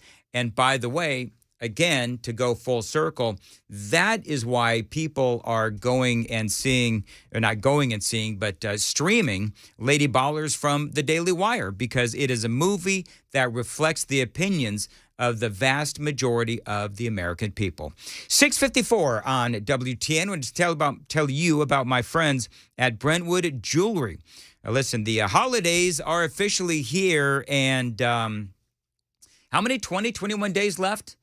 Shopping days left. And so if you're getting a little worried, you got to go to my friends at Brentwood Jewelry. Now, this is a place where I buy all of my jewelry these days. I do recommend them highly. So if you need a special gift for a special occasion, head on over to Brentwood Jewelry for a great selection of earrings and necklaces and watches as well.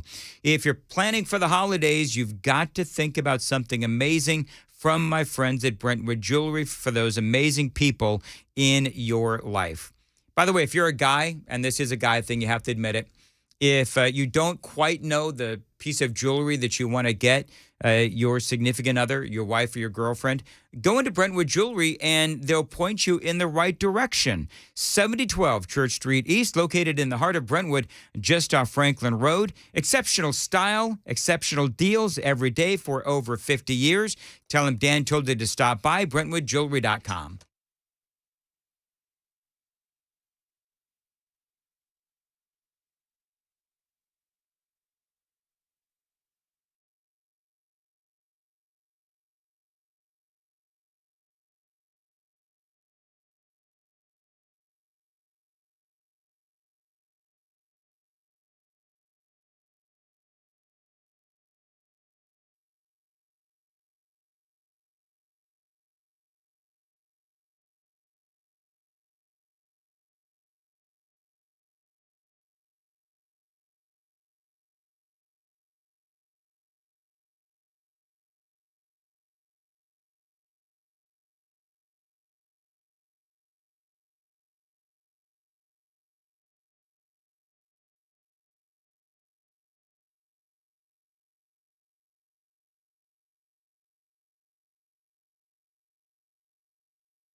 I'm Ken Weaver with your top stories. A police officer's been injured in Nashville, but authorities say he's going to be okay. His cruiser was rammed by suspects trying to get away from police after the tag on the car they were driving came back stolen.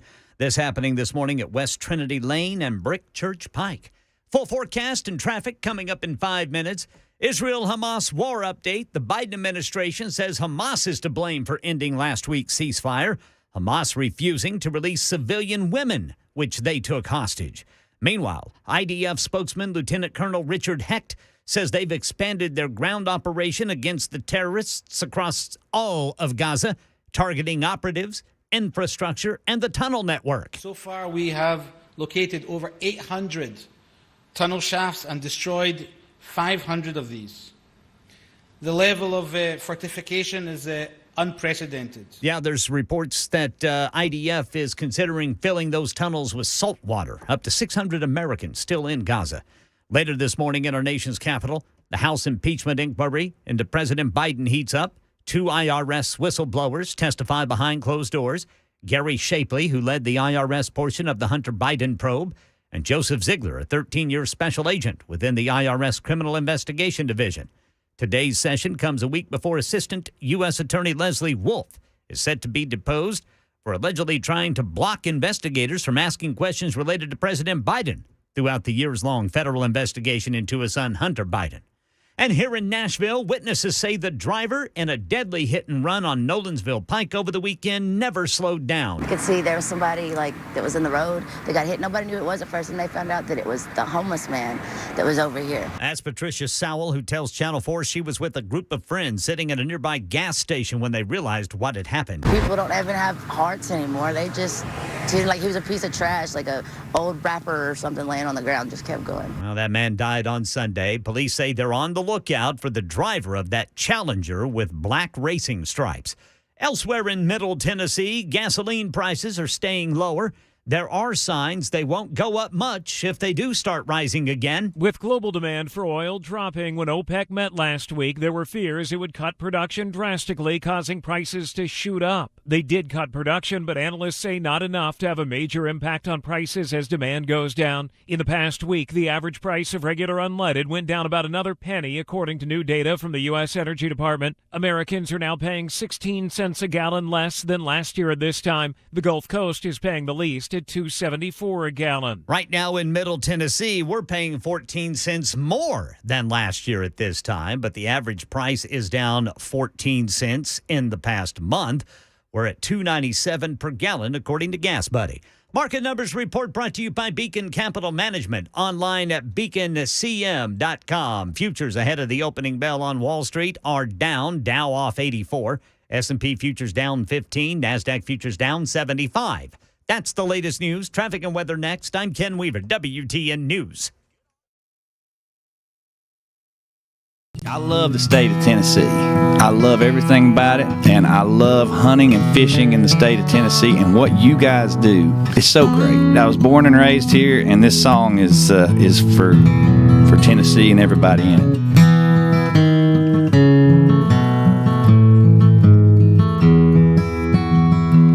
I have roamed across the land, and I have sailed the deepest sea. When I've drawn my last breath, do this one thing for me.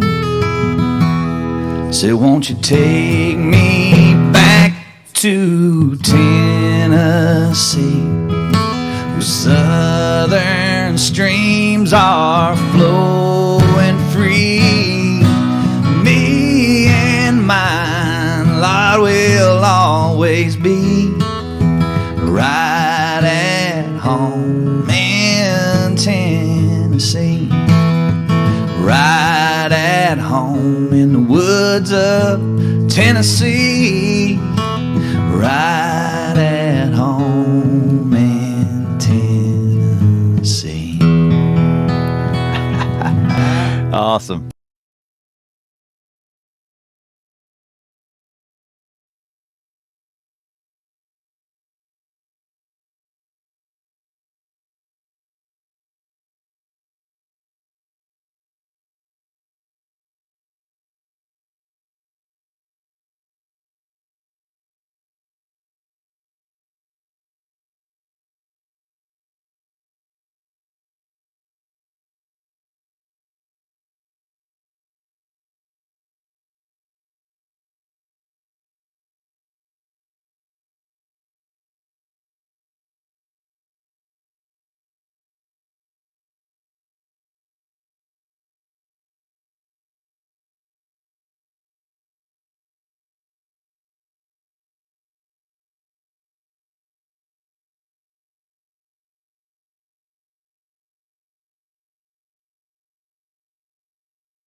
Morning News with Dan Mandis. And so, my fellow Americans, We talk news. Super Talk 99.7 WTN. 708 on Super Talk 99.7 WTN. Welcome on in. The Biden family investigations going to continue, and it's getting, as people apparently are saying these days, spicy. Now, James Comer and his House Oversight Committee, they've now released this email that is supposed to show that the bank examiners were really concerned about corruption. Now, you know, and Ken's been reporting on this, and I spoke a little bit about this earlier in the broadcast. And one of the things that I find fascinating is that you have, despite all of this evidence, and there is a lot of evidence, the Democrats just don't want to see the evidence. They don't want to accept the evidence. And even if they do see the evidence, even if they accept the evidence, none of this matters to the Democrats. Why doesn't it matter to the Democrats? The reason why it doesn't matter to the Democrats is because they don't want the Republicans to have any kind of moral authority over them or their party. Because to the Democrats, the most corrupt politician out there has got to be Donald Trump. It can't possibly be Lunch Bucket Joe. And so not only are they not cooperating with the investigations, and of course the Biden campaign and the Biden family also, they will not be cooperating with these investigations. The Democrats will be doing everything they possibly can to help the Biden family. Now, Jonathan Turley was on Fox News, and he says, when you look at all this evidence, how can you not see the corruption? The circle is closed in tighter around the Biden family. And a lot of these personalities don't make any sense anymore. This idea that Hunter Biden was some blacked out junkie, that to raise corruption is to insult all reformed people who fought addiction is ridiculous. I mean, he was at the center of a global effort of influence peddling that produced millions of dollars for the Biden family through a complex series of accounts and shell companies. Now, it just doesn't add up. So he's going to have to answer questions now. And a lot of these past excuses are just not going to hold. No, remember, Hunter is supposed to testify at some point this month. And Turley says, here's the big question with Hunter Biden, is that they're going to keep on with this narrative, oh, well, he was addicted. And that the only crime that Joe Biden committed was loving his son too much. And obviously, everybody knows that that was BS. So Turley writes about the 4 different types of personalities of Hunter Biden. And the question is, which one will show up and testify next week in this closed-door deposition? Hunter Biden is a genius. That's one of the things that they'll say. Hunter Biden, the international businessman, could be the other thing that they're going to say. Hunter Biden, the drug addict, and Hunter Biden, the victim, or Hunter Biden, the hunted. And maybe perhaps all 4 will show up. But you see, when you look at the evidence and when you look at everything that James Comer has brought forward, you simply can't deny that there is a there. And so one of the big stories that's out there today is this email, yes, from a money laundering expert from a bank, where they're looking at all of this money flowing between China and Hunter Biden and James Biden and then right into the accounts of Joe Biden. And they're trying to figure out where that money comes from. Why were the Bidens getting that money? And this isn't some right-wing Republican. This isn't James Comer that's asking these. Well, it is James Comer asking the questions, but the email in question is from an actual bank examiner, from a money laundering expert who was sending emails and trying to figure out what is up with the Bidens. These accounts where they weren't real businesses, they were just like dormant accounts. You get a huge $5 million wire in, so they obviously reach out to the president's son and say, Mr. Biden, what is this $5 million wire? We need to know, or we're going to have to notify the Treasury Cabinet of a suspicious activity report. He said, oh, that's a loan. And they're like, a loan from China? Okay, well, we need the loan documentation so that we can have that in the records for the bank examiners. And they said there were no loan documents. All right, well, how could there not be any loan documents? Now, one big question that some are asking is, did Hunter's drug addiction and extravagant spending habits put him in this dire financial hole that meant that he was desperate to bring in some money no matter what the consequences? And no matter how he had to get it done, he just needed money to pay for his addictions. And we all know what his addictions are: drugs and women. Comer also says that those addictions could have been what led to all of this. When you say a loan, you don't have to report that on your taxes. You don't have to notify the IRS. So this was a way the Bidens were trying to sneak money in, and at the end of the day, they weren't paying any taxes on it. But the bank examiner realized that this was a bad deal. Not only is this money laundering, and not only is this tax evasion, but this is how China comes in and buys politicians off. They give huge sums of money to vulnerable family members of high-ranking politicians. Well, apparently that's true. And so if you're, China, and you want to, because you maybe have a suspicion that Joe Biden at some point might be the president of the United States, what better way to get leverage against Biden than to Joe Biden than to get some dirty intel on his son? Oh, and there's more. There's a lot more, and it's all straight ahead. Did you hear about Hunter's truck? Details straight ahead on WTN 715. Time to check the roads from the Paul Winkler Investment WTN Traffic Center.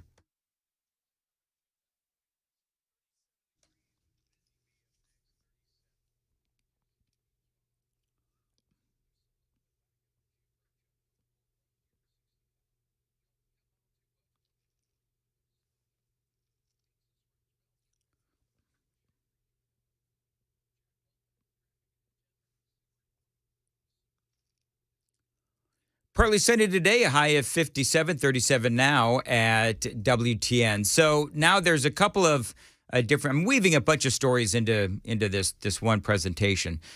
Big news that apparently there are enough votes to begin a formal impeachment inquiry there in the House of Representatives. Maria Bartiromo asked a question, which is, this has been going on forever. The investigation feels like forever. The Republicans into the Biden clan. And so why now? Finally, but why now is it that you now have the votes? Well, James Comer says it's because a lot of these squishy Republicans went home. A great thing happened during Thanksgiving. The members went home. Many of them for the first time and circulated for the first time in over 10 weeks. And they met people in Walmart and people on Main Street. And they're like, what in the world have the Bidens done to receive millions and millions of dollars from our enemies around the world? And did they not pay taxes on it? So they heard from their constituents, yes, we want you to move forward. We want to know the truth. And we expect the Bidens to be held accountable. Well, we'll have to see if the Bidens actually are held accountable. I do wonder, because every time I go down this road, I hear from people like you on the super text line who will say, Mandis, nothing is ever going to come of this.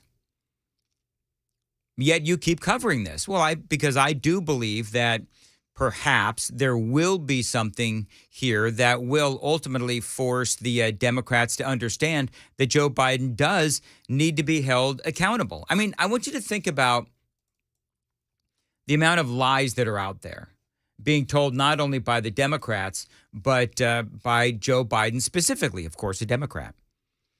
But one of the biggest ones, of course, was that he didn't know anything about his son's overseas business dealings. But the lies, as Jonathan Turley says, there's a litany of lies traced directly back to Joe and Hunter Biden. There's been a litany of lies that have come out of the Biden family in the White House. The president denied knowing about any of these business arrangements. Even Hunter said that wasn't true. We now know he called in numerous times to talk with clients. He had meetings, photographs with these clients. And now we see joint accounts where money is moving to Joe Biden. We even have Joe Biden's house being listed for some of these payments by Hunter Biden.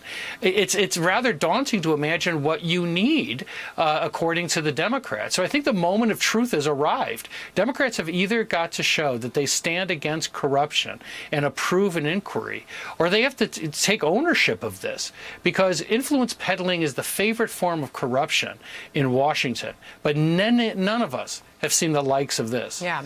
So now there was a bunch of headlines I woke up to this morning.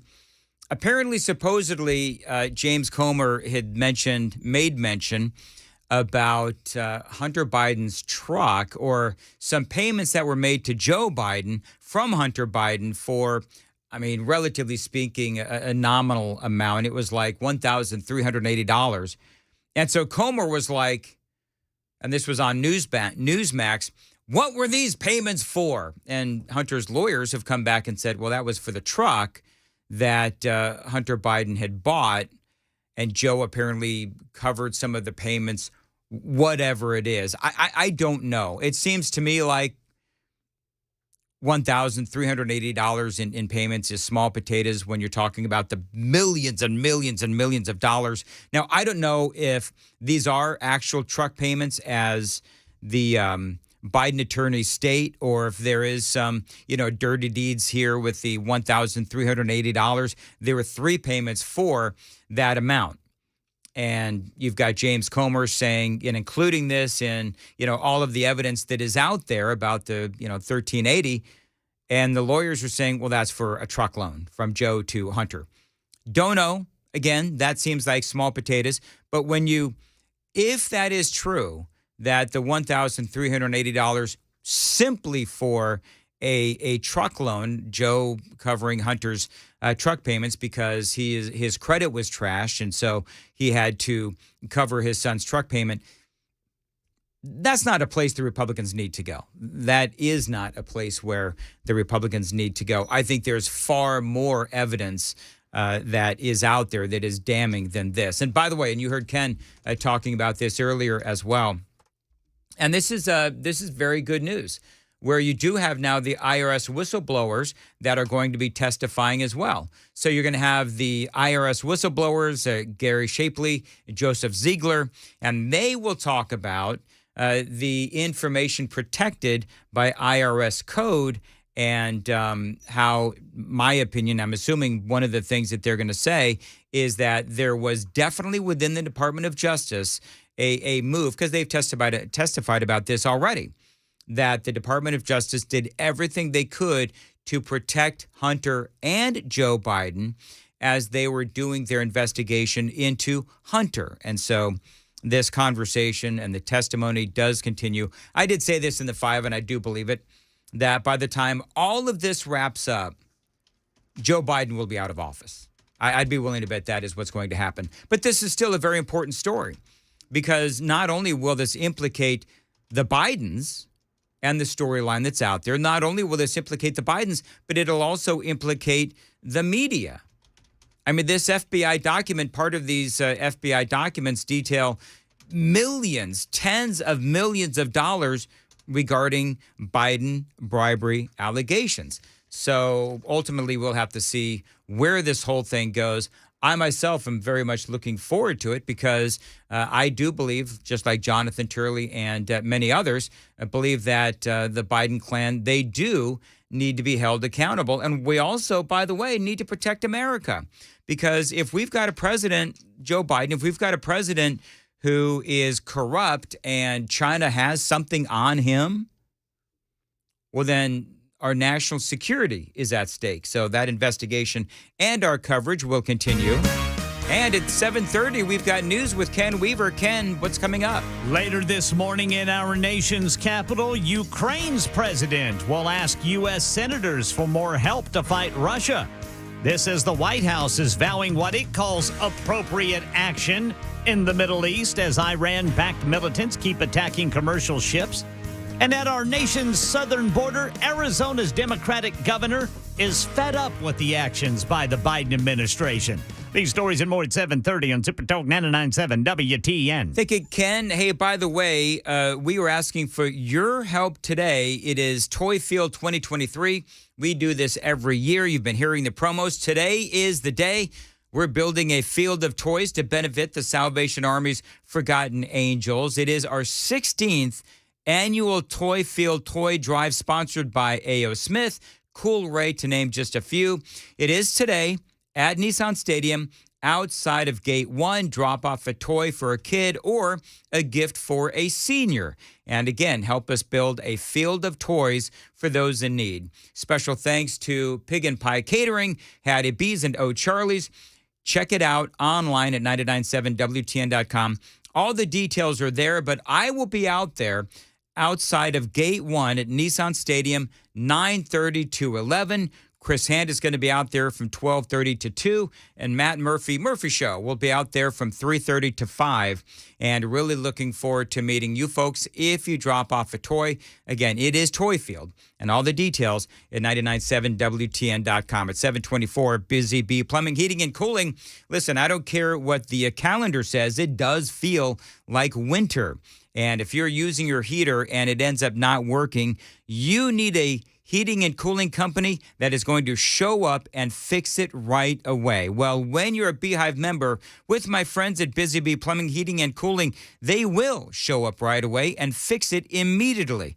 Listen, these are the folks that I trust. I've been working with Busy Bee Plumbing, Heating, and Cooling for years. When your heater or AC breaks down in the middle of summer, Beehive members get front-of-the-line service. So when hundreds, maybe thousands of homes are without heat, you are going to get serviced first. Becoming a Beehive member also means you get 3 thorough maintenance services a year, including plumbing, plus no overtime charges 24/7 and 10% off of all repairs.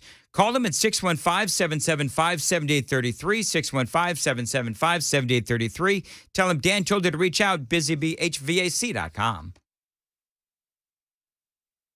For many of us, generators are becoming a must-have household appliance. From unpredictable weather to surprise outages, it's better to be safe than sorry. Generator Supercenter of Nashville offers fast and easy installations with 24/7 service and monitoring to all brands of generators and expert repairs done right. Our mission is to make owning a backup generator simple and easy. Visit your local store today or check us out online. Generator Supercenter of Nashville. We serve all Middle Tennessee. Hi, I'm Paul Winkler. I've been teaching investing on Nashville airwaves for over 20 years with the Investor Coaching Show. And in that time, I taught a lot about how markets work and how we invest money and academic principles of investing money. But I've also talked an awful lot about how to avoid the mistakes that people often make with their money. Think about it. A lot of people sold out of the market at the worst time when COVID struck, or when TARP happened, the Troubled Asset Relief Program, or gold, they invested in that at the worst time. Bailing out of the market because they were worried about Y2K or 9/11 or jumping into energy stocks or jumping into cryptocurrency. One of the things that I like to do is educate investors because I believe that the more educated you are, the more confident you are, and the more confident you are, the more successful you can be as an investor. Now, I not only do that on our radio show, but we do that in our offices around the Nashville region, 10 offices.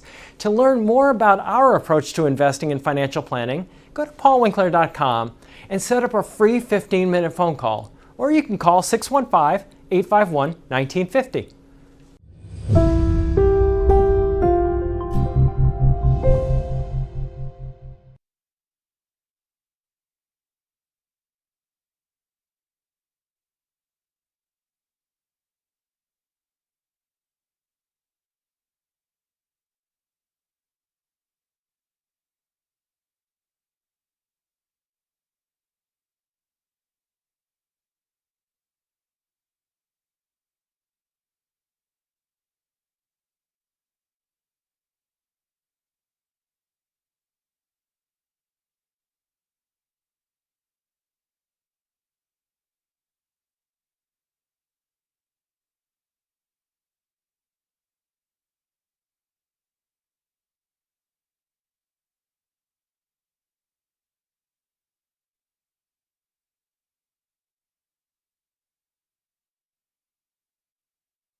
Oh, I'm being attacked. Yes, I am. We'll talk about why some of these super texters have been triggered by yours truly. And it is all coming up next on Nashville's Morning News. By the way, the super text line is open, 615-737-9986. Dan Mandis here with a question for you. If your roof was destroyed in a storm, how much of that replacement cost would your insurance company cover? Now, this is an important question that if you don't know the answer, you do need to ask, because some insurance companies will refuse to pay full replacement cost. They're going to deduct money for an older roof. Now, this means that the insurance company will depreciate how much they pay for your roof claim. That could leave you on the hook for thousands of dollars. This is important. Now, my friends at King & Associates Insurance, they will pay full replacement cost. So whether you have to replace a 10-year-old roof or a 2-year-old roof, they pay for it to be replaced, period. So it is that kind of focus on customer service that makes King & Associates Insurance one of the best insurance companies in Middle Tennessee. So call them, tell them Dan told you to reach out, 615-329-8121. 615-329-8121. Get your royal review, tkinginsurance.com.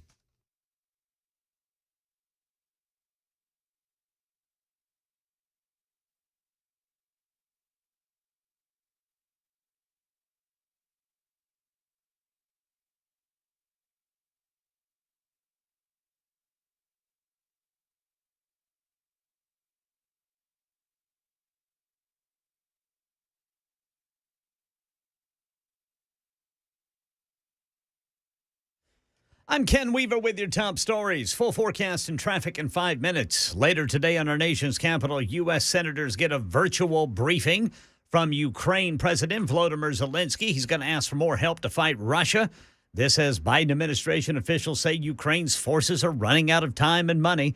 Meanwhile, in the Middle East, Mary Bruce says Iranian-backed militants keep launching attacks on commercial ships in the Red Sea. The White House is now considering launching a multinational naval task force to try and protect and escort commercial ships in the region in the Red Sea. And the White House is continuing to make clear that Iran is ultimately behind all of this. One official saying that while the militants may be the ones who are pulling the trigger, that Iran is supplying the gun and that ultimately they are responsible. Meanwhile, in Gaza, Israeli Defense Forces say they've uncovered at least 800 Hamas tunnels and destroyed 500 of them. They're warning Palestinians in southern Gaza to evacuate to safe zones marked on a map and published online. Money news, gasoline prices staying low in Middle Tennessee, and it appears they're going to stay lower for a while. There were worries that when OPEC countries met last week that they would make major production cuts, causing oil prices to rise. They did make cuts, but analysts say they were not big enough to offset global falling demand for oil, so prices should not move much in the near term. The Energy Department reports the price of regular unleaded came down about a penny a gallon in the past week to $3.23 a gallon, with that 16 cents a gallon less than a year ago. The cheapest gas is along the Gulf Coast at $2.74 a gallon. Right now in Middle Tennessee, the average price is $2.97 per gallon, according to Gas Buddy. And right now at our southern border, Arizona's Democratic governor fed up with the border decisions made by the Biden administration.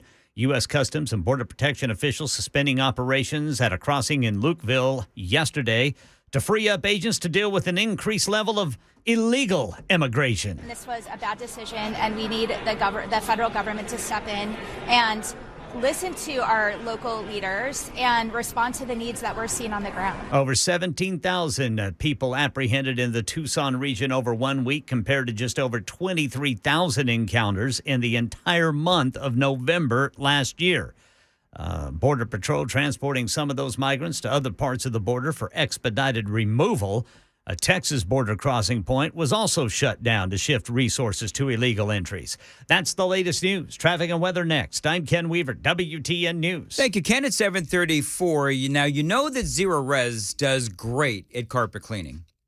I mean, they're one of the best, if not the best, but now they've got a unique and great sale going on right now. It is their December flash sale promotion. 3 rooms of carpets cleaned for only $99. That's right. Now, you've got to schedule it between now and the 11th, and you've got to have your cleaning done by December 31st. Now, I know that sounds very restrictive, but it's not every day that they offer this. $99 for 3 rooms of carpets cleaned. And again, you've got to schedule it by the 11th, and you have to have the cleaning done by the 31st. So you can start the new year with a clean carpet. All you got to do is ask for promo code Christmas99. This is the best offer of the year. So take advantage now before schedules get booked up. Zero Res, this is the company that I stand behind because I've been using them for a long time. 615-535-9376. And remember why you use Zero Res in the first place. It is a smarter, lasting clean. No harsh chemicals, no soap residue, faster drying times, and your carpets are going to stay clean longer. And don't forget about that great deal, 3 rooms of carpets cleaned for only $99. 615-535-9376. You can also book online, ZeroResNashville.com.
Finally, 7:39, Nashville's Morning News on Super Talk 99.7 WTN.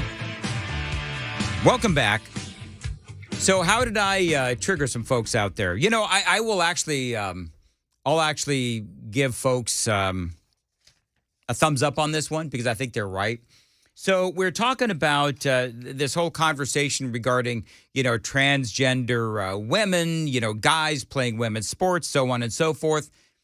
And I use the term cisgender. And so Scott, Caitlin, and a few others said, Mandis, why do you keep using that term? Cisgender. Why not just say biological males and females, people who identify with their body parts? Cisgender. And you're right. I don't know. We all know that the left, one of the things that the left likes to do is they like to hijack language. But, when you say cisgender, I assume that we all understand that that is simply somebody who identifies with their God-given body parts, at least to me. But I do understand, but realize that not all biological males or biological females identify with those body parts. And so cisgender actually are those people who identify with their body parts. So, but whatever. Listen, we're all friends here.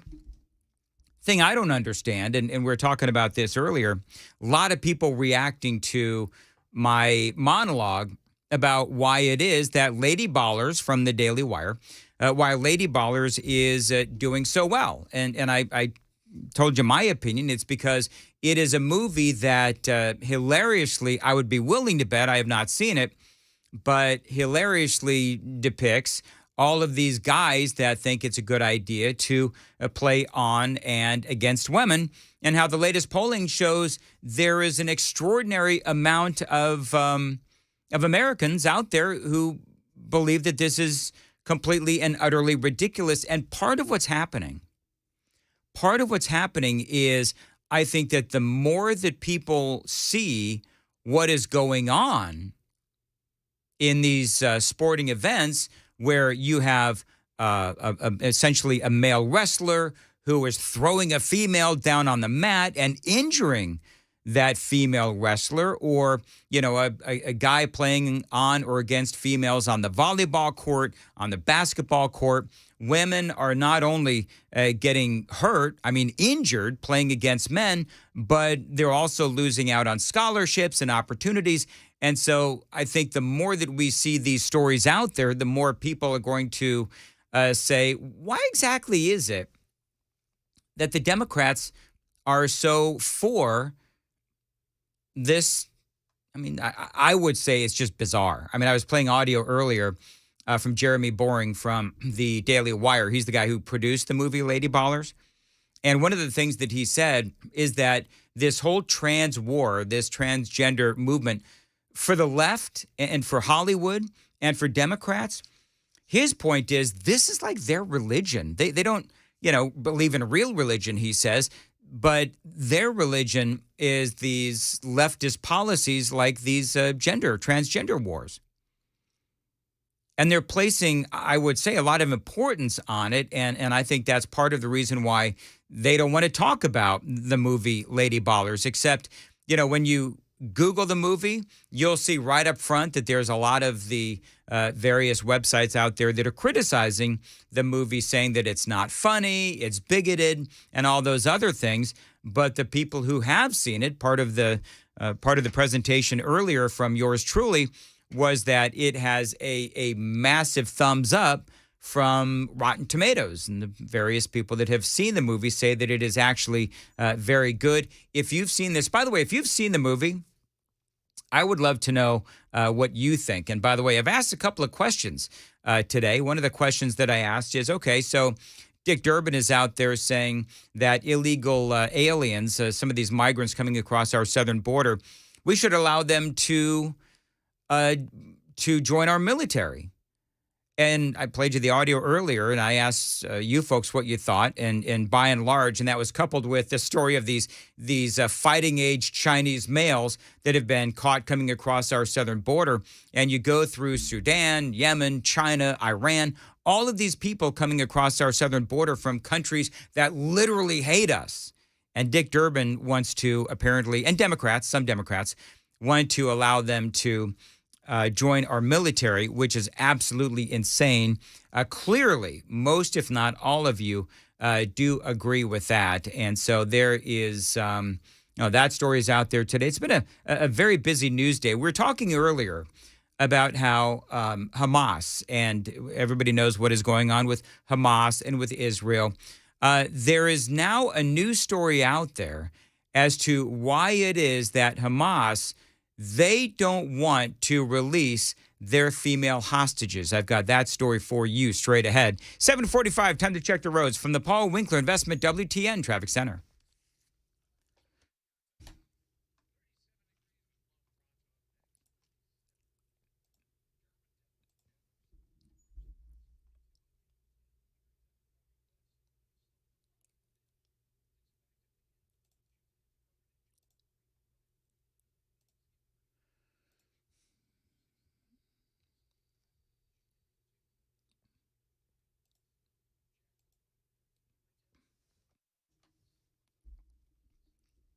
$7:45, partly sunny today, a high of 57, 37 now at Super Talk 99.7 WTN. Now, you remember yesterday, the big story, one of the big stories yesterday, not only on Nashville's Morning News, but across the country, was this Pramila Jayapal. Now, she is, one of these folks from the left. She's a squad member and so forth. And she was highly criticized, and she should be, because she seemed to be really just downplaying what is happening to not only these female hostages that are being held by Hamas, but also on October 7th, and about how so many Israeli women were raped. And so she kept trying to downplay it, and even people on the left were appalled. Morally, I think we cannot say that one war crime deserves another. That is not what international humanitarian law says. Okay, with respect, I was just asking about the women, and you turned it back to Israel. I'm asking you about Hamas. In fact, I already answered your question, Dana. I said it's horrific, and I think that rape is horrific, sexual assault is horrific. I think that it happens in war situations. Terrorist organizations like Hamas obviously are using these as tools. However, I think we have to be balanced about bringing in the outrages against Palestinians. 15,000 Palestinians have been killed in Israeli airstrikes, 3/4 of whom are women and children. And it's horrible, but you don't see Israeli soldiers raping. Well, Dana, I Palestinian think women. we're not. I don't want this to be the hierarchy of oppressions. I mean, she sounds just. This is what I mean. How do Democrat women vote Democrat? Whether it is men playing on the women's teams or now Pramila Jayapal, I would say speaking for many Democrats on Capitol Hill, when she downplays the horrific nature of what these Hamas terrorists did to women on October 7th and what they, I'm assuming, continue to do now. One of the reasons, this is the story that's out there today, one of the reasons they say why Hamas does not want to release some of the hostages, the female hostages that they have, is because of what they're going through, what these female hostages are going through.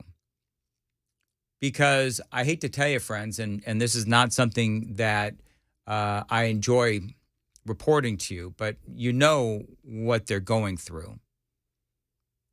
Horrific things like being raped. That all of the atrocities that Hamas carried out on October 7th and the atrocities that they have carried out since, the fact that they continue to hold women hostages, the fact that they continue to hold children hostages, the fact that it seems one of the reasons they don't want to turn women over that they've been holding hostage, and the reason this pause fell apart, is they don't want those women to be able to talk about what happened to them during their time in custody. Well, eventually, they're either going to have to be released or they're going to be killed. But I think that we all know, sadly, what is going on with these women. And so the State Department is out there in full now, making sure that the Biden administration is acknowledging what these women are going through, despite the best efforts of one Pramila Jayapal.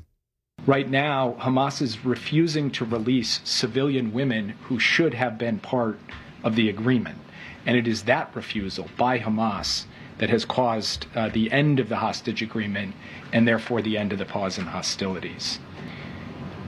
Hamas continues to hold women, civilian women, and will not release them.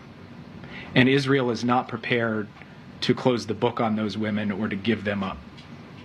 So Israel is insisting that Hamas follow through on the release of those women.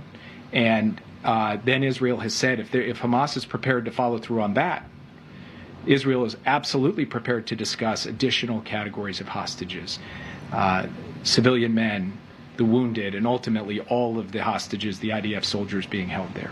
Yeah, now, and I think that he is absolutely right. Now, remember, we talked about this yesterday. The reason why the negotiations broke down is because Hamas had basically agreed to negotiate and release some of these females, and then they came back and they said, well, no, what we'd actually like to do is negotiate the release of these elderly men. I'm not saying there's anything wrong with wanting to release elderly men, but what I'm saying is that it is clear that there was a very quick change in plan on the side of Hamas. And so, I've talked about the 3-to-1 ratio and, the fact that you have Israel and they are being forced to release prisoners while Hamas, they are releasing hostages. And so that is certainly not lost on you, and it's certainly not lost on me as well. 7:51 on Super Talk 99.7. Coming up next, I'm begging you, stay close, because not only do we have a super fantastic newscast from one Ken Weaver, but also we have some great audio from of all people, John Fetterman and George Santos. They are now teaming up to go after one Bob Menendez. I've got details straight ahead. Speaking of that super fantastic newscast, Ken, no pressure, what's coming up? Got another plea coming from Ukraine President Volodymyr Zelensky. He'll be visiting with U.S. senators today virtually. The White House considering getting allies together to protect commercial ships from Iran-backed attacks in the Middle East. Israeli Defense Forces warning Palestinians in southern Gaza to split from where they were told to go in the first place. And the Biden impeachment inquiry heating up today. These stories and more at 8 on Super Talk 99.7 WTN. Thank you, Ken. 7:52. So many people, maybe you, buried in credit card debt. Listen, if that's you, or if that's going to be you next year because you have to put all the Christmas gifts on your credit card this year, think about my friends at Loan Pronto and what Loan Pronto can do to help you get credit card debt free. They can help you do that in 10 days, and you can save as much as $1,000 a month with my friends at Loan Pronto. And with Loan Pronto, you don't have to do a full home refi. You can simply tap a small portion of the equity in your home and enjoy a super low monthly payment. It is fast. You can be credit card debt free in 7 to 10 days with Loan Pronto's Express Equity Credit Line. Call them, tell them Dan Mandis told you to reach out, and you can pay off those high-interest credit cards. 615-499-5780, 615-499-5780, and stop the madness and say no to those 24% interest fees from those credit card companies and say yes to Loan Pronto today. Ask about their amazing VA loan programs as well. 615-499-5780, loanpronto.com. Equal housing lender, NMLS 166-1781, subject to lender approval.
7:57, Nashville's Morning News on Super Talk 99.7 WTN. Dan Mandis here along with Johnny B and Ken Weaver. Listen, don't forget, it's another Super Talk Live event.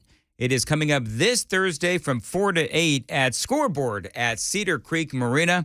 We're going to be talking about the year we are leaving behind and the year ahead. And it'll also be Chris Hand's little Christmas party that he is threatening to throw as well. I'm actually looking forward to seeing Chris's tree because he says he's going to bring a tree. Now, Chris is throwing down the gauntlet. Our event on Thursday is a Christmas party. So we'll see if Chris brings the tree. And I'm going to tell Chris that size does matter when it comes to Christmas trees. So he will be judged on the size of his tree. Join me, Chris, Matt, and Brian as we broadcast live, and it is absolutely free. Details at 997WTN.com.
Eight o'clock on the dot. I'm Ken Weaver with your top stories. Got some sad news coming in out of Coffee County. News 2 says a fire overnight destroyed vehicles, a trailer, and a boat that were used to disperse donated items like food and children's toys in Manchester. And the food and the toys were destroyed as well. Right now, investigators trying to determine a cause there at the Coffee County Rescue Squad. Full forecast and traffic in 5 minutes.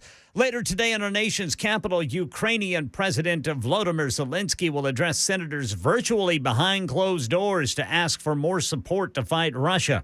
Meanwhile, in the Middle East, the White House considering launching a multi-naval task force to protect commercial ships from Iranian-backed attacks in the Red Sea. The White House is vowing to take appropriate actions, as they have said in response to the latest Houthi missile and drone strike in the Red Sea over the weekend. But so far, the U.S.'s efforts to retaliate clearly have not deterred them. In Gaza, new satellite images show Israeli military vehicles staging in southern Gaza, where many civilians were previously told to flee to safety and are now being told to evacuate again.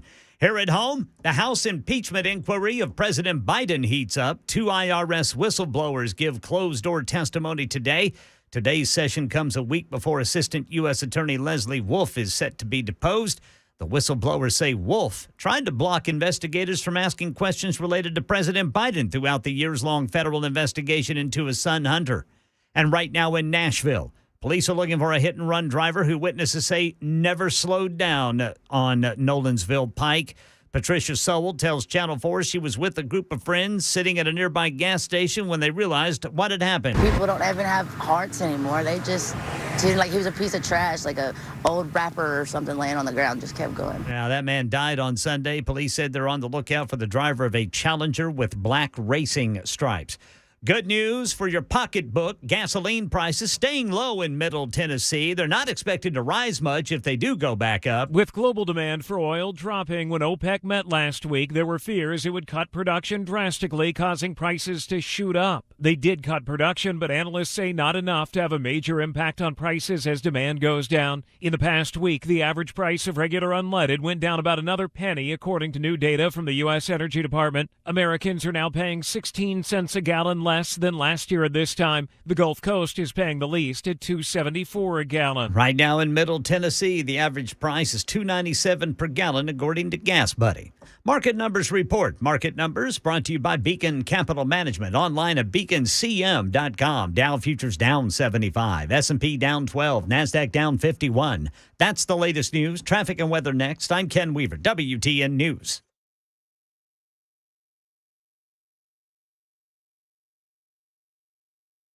For many of us, generators are becoming a must-have household appliance. From unpredictable weather to surprise outages, it's better to be safe than sorry. Generator Supercenter of Nashville offers fast and easy installations with 24/7 service and monitoring to all brands of generators and expert repairs done right. Our mission is to make owning a backup generator simple and easy. Visit your local store today or check us out online. Generator Supercenter of Nashville. We serve all Middle Tennessee.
Nashville's Morning News with Dan Mandis. And go, my fellow Americans. We talk news. Super Talk 99.7 WTN.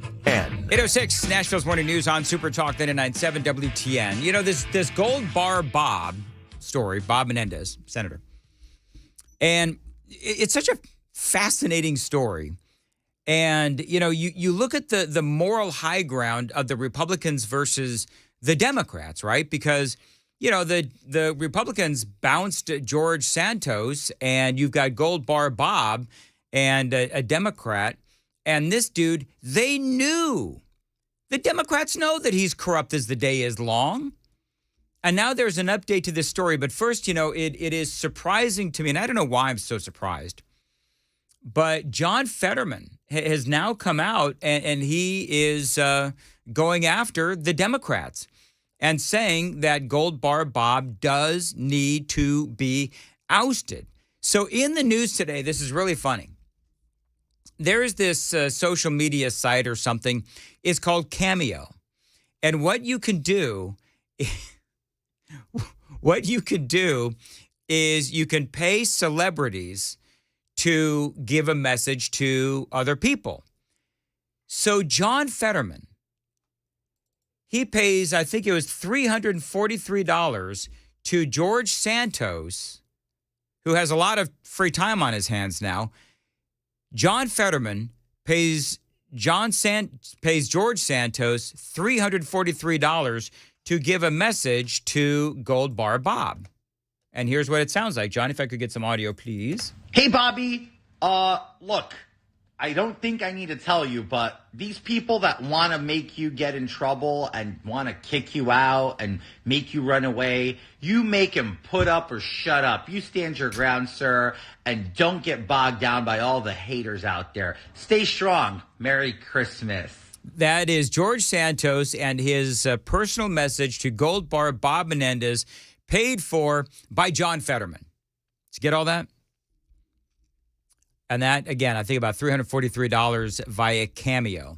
I didn't know there was I wonder if we can get some of these other folks out there, some other politicians who have been banished for doing corrupt things. Could we get them to also give messages to not only Democrats, but also Gold Bar Bob? Now, John Fetterman himself, he was interviewed about all of this. And, again, I don't know why I'm surprised by this, because let's face it, I have been no friend to John Fetterman. But he is surprisingly succinct and clear when it comes to his opinion of Gold Bar Bob and why it is that he paid Santos few $100s for that message on Cameo. I don't know. It's really strange. It's strange to me.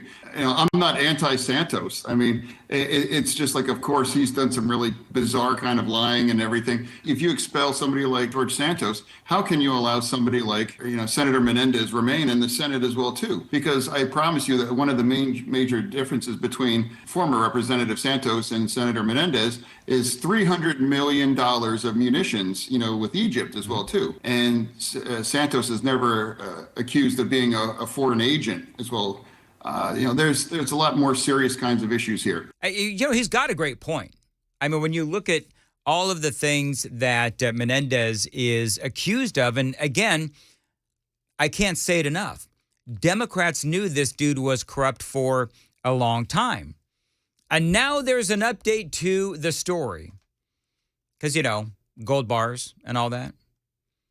Apparently, this is the headline from Fox News.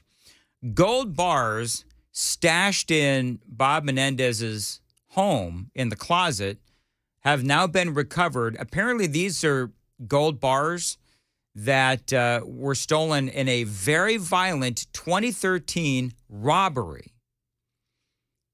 So they were able to go through and they looked at the serial numbers, and they indicate that these gold bars were stolen at gunpoint way back in 2013 and somehow ended up in the closet of Bob Menendez. And I'm looking at all of this and I'm wondering, okay, so what was the end game for Menendez? Now, I'm going to fully admit to you, I have never in my life held a gold bar like this. I mean, these are big gold bars. And I've never held one, but I do wonder, what was Menendez, what was his end game? Because I don't know if he knew that these were gold bars that were stolen from one of the guys that was involved in this whole corruption and bribery scheme, but that's what happened. But you got to think that he's smart enough to know that they have serial numbers on them, so they're clearly traceable. I'm assuming, as I'm answering my own question, I'm assuming there's a black market Would you think, Johnny and Ken? Do you think there's a black market for gold bars? And so if you've got some gold bars that were obtained, after a violent gunpoint robbery, that you can sell them somewhere on the black market and you can get cash? I mean, maybe that's how they do it. I don't know. Oh, I bet you that's probably available out there. It's got to be. Ken, you ever actually held a big gold bar like Gold Bar Bob has? Never have. I haven't either. Wish I could. Oh, wouldn't that be nice? Yeah, didn't take it to the bank. Remember, the moral of this story is all of these gold bars have serial numbers. So if you steal them or you get them in some sort of bribery corruption scheme, they have serial numbers and they can be tracked. Yes, sir. I'm just letting you know. Several gold bars discovered by federal agents in Democratic New Jersey Senator Bob Menendez's residence as part of a high-profile bribery investigation can be traced to a violent robbery a decade ago.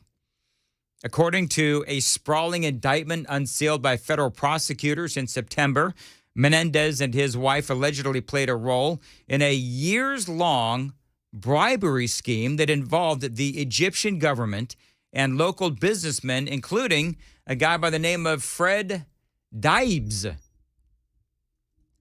Hey, Ken. Yeah. D-A-I-B-E-S. D-E-A-I. D-A-I-B-E-S. Daibes, maybe? Daibes? Maybe. A wealthy New Jersey real estate developer, prosecutors revealed they retrieved multiple gold bars from Menendez's home, which were allegedly used as payment in the scheme. And at least 4 of these gold bars discovered by investigators can be linked to this guy, Daibes, both because of their unique engraved serial numbers and thanks to court documents related to that 2013 robbery where he was a victim. So you've got Menendez, who is involved in all of these, dirty deeds with Daibes, and then this guy gets robbed at gunpoint, and then those gold bars end up in Bob's closet. How'd that happen? I'm going to quote Chris Hand. It's weird. It's weird. It's weird. They say this all happened in November of 2013. 4 assailants beat and robbed this Daibes at gunpoint in his Edgewater, New Jersey home, stealing a total of 22 gold bars and jewelry and cash. They say that each gold bar has its own serial number. Can I just... The whole point is... to not get caught. Well, number one, don't get caught. But number two, how can the Democrats stand by this guy? So don't say, well, you know what? Isn't this very consistent with the Democrats' soft on crime policies, including crimes apparently committed by their own? I'm just saying, 8:15, time to check the roads from the Paul Winkler Investment WTN Traffic Center.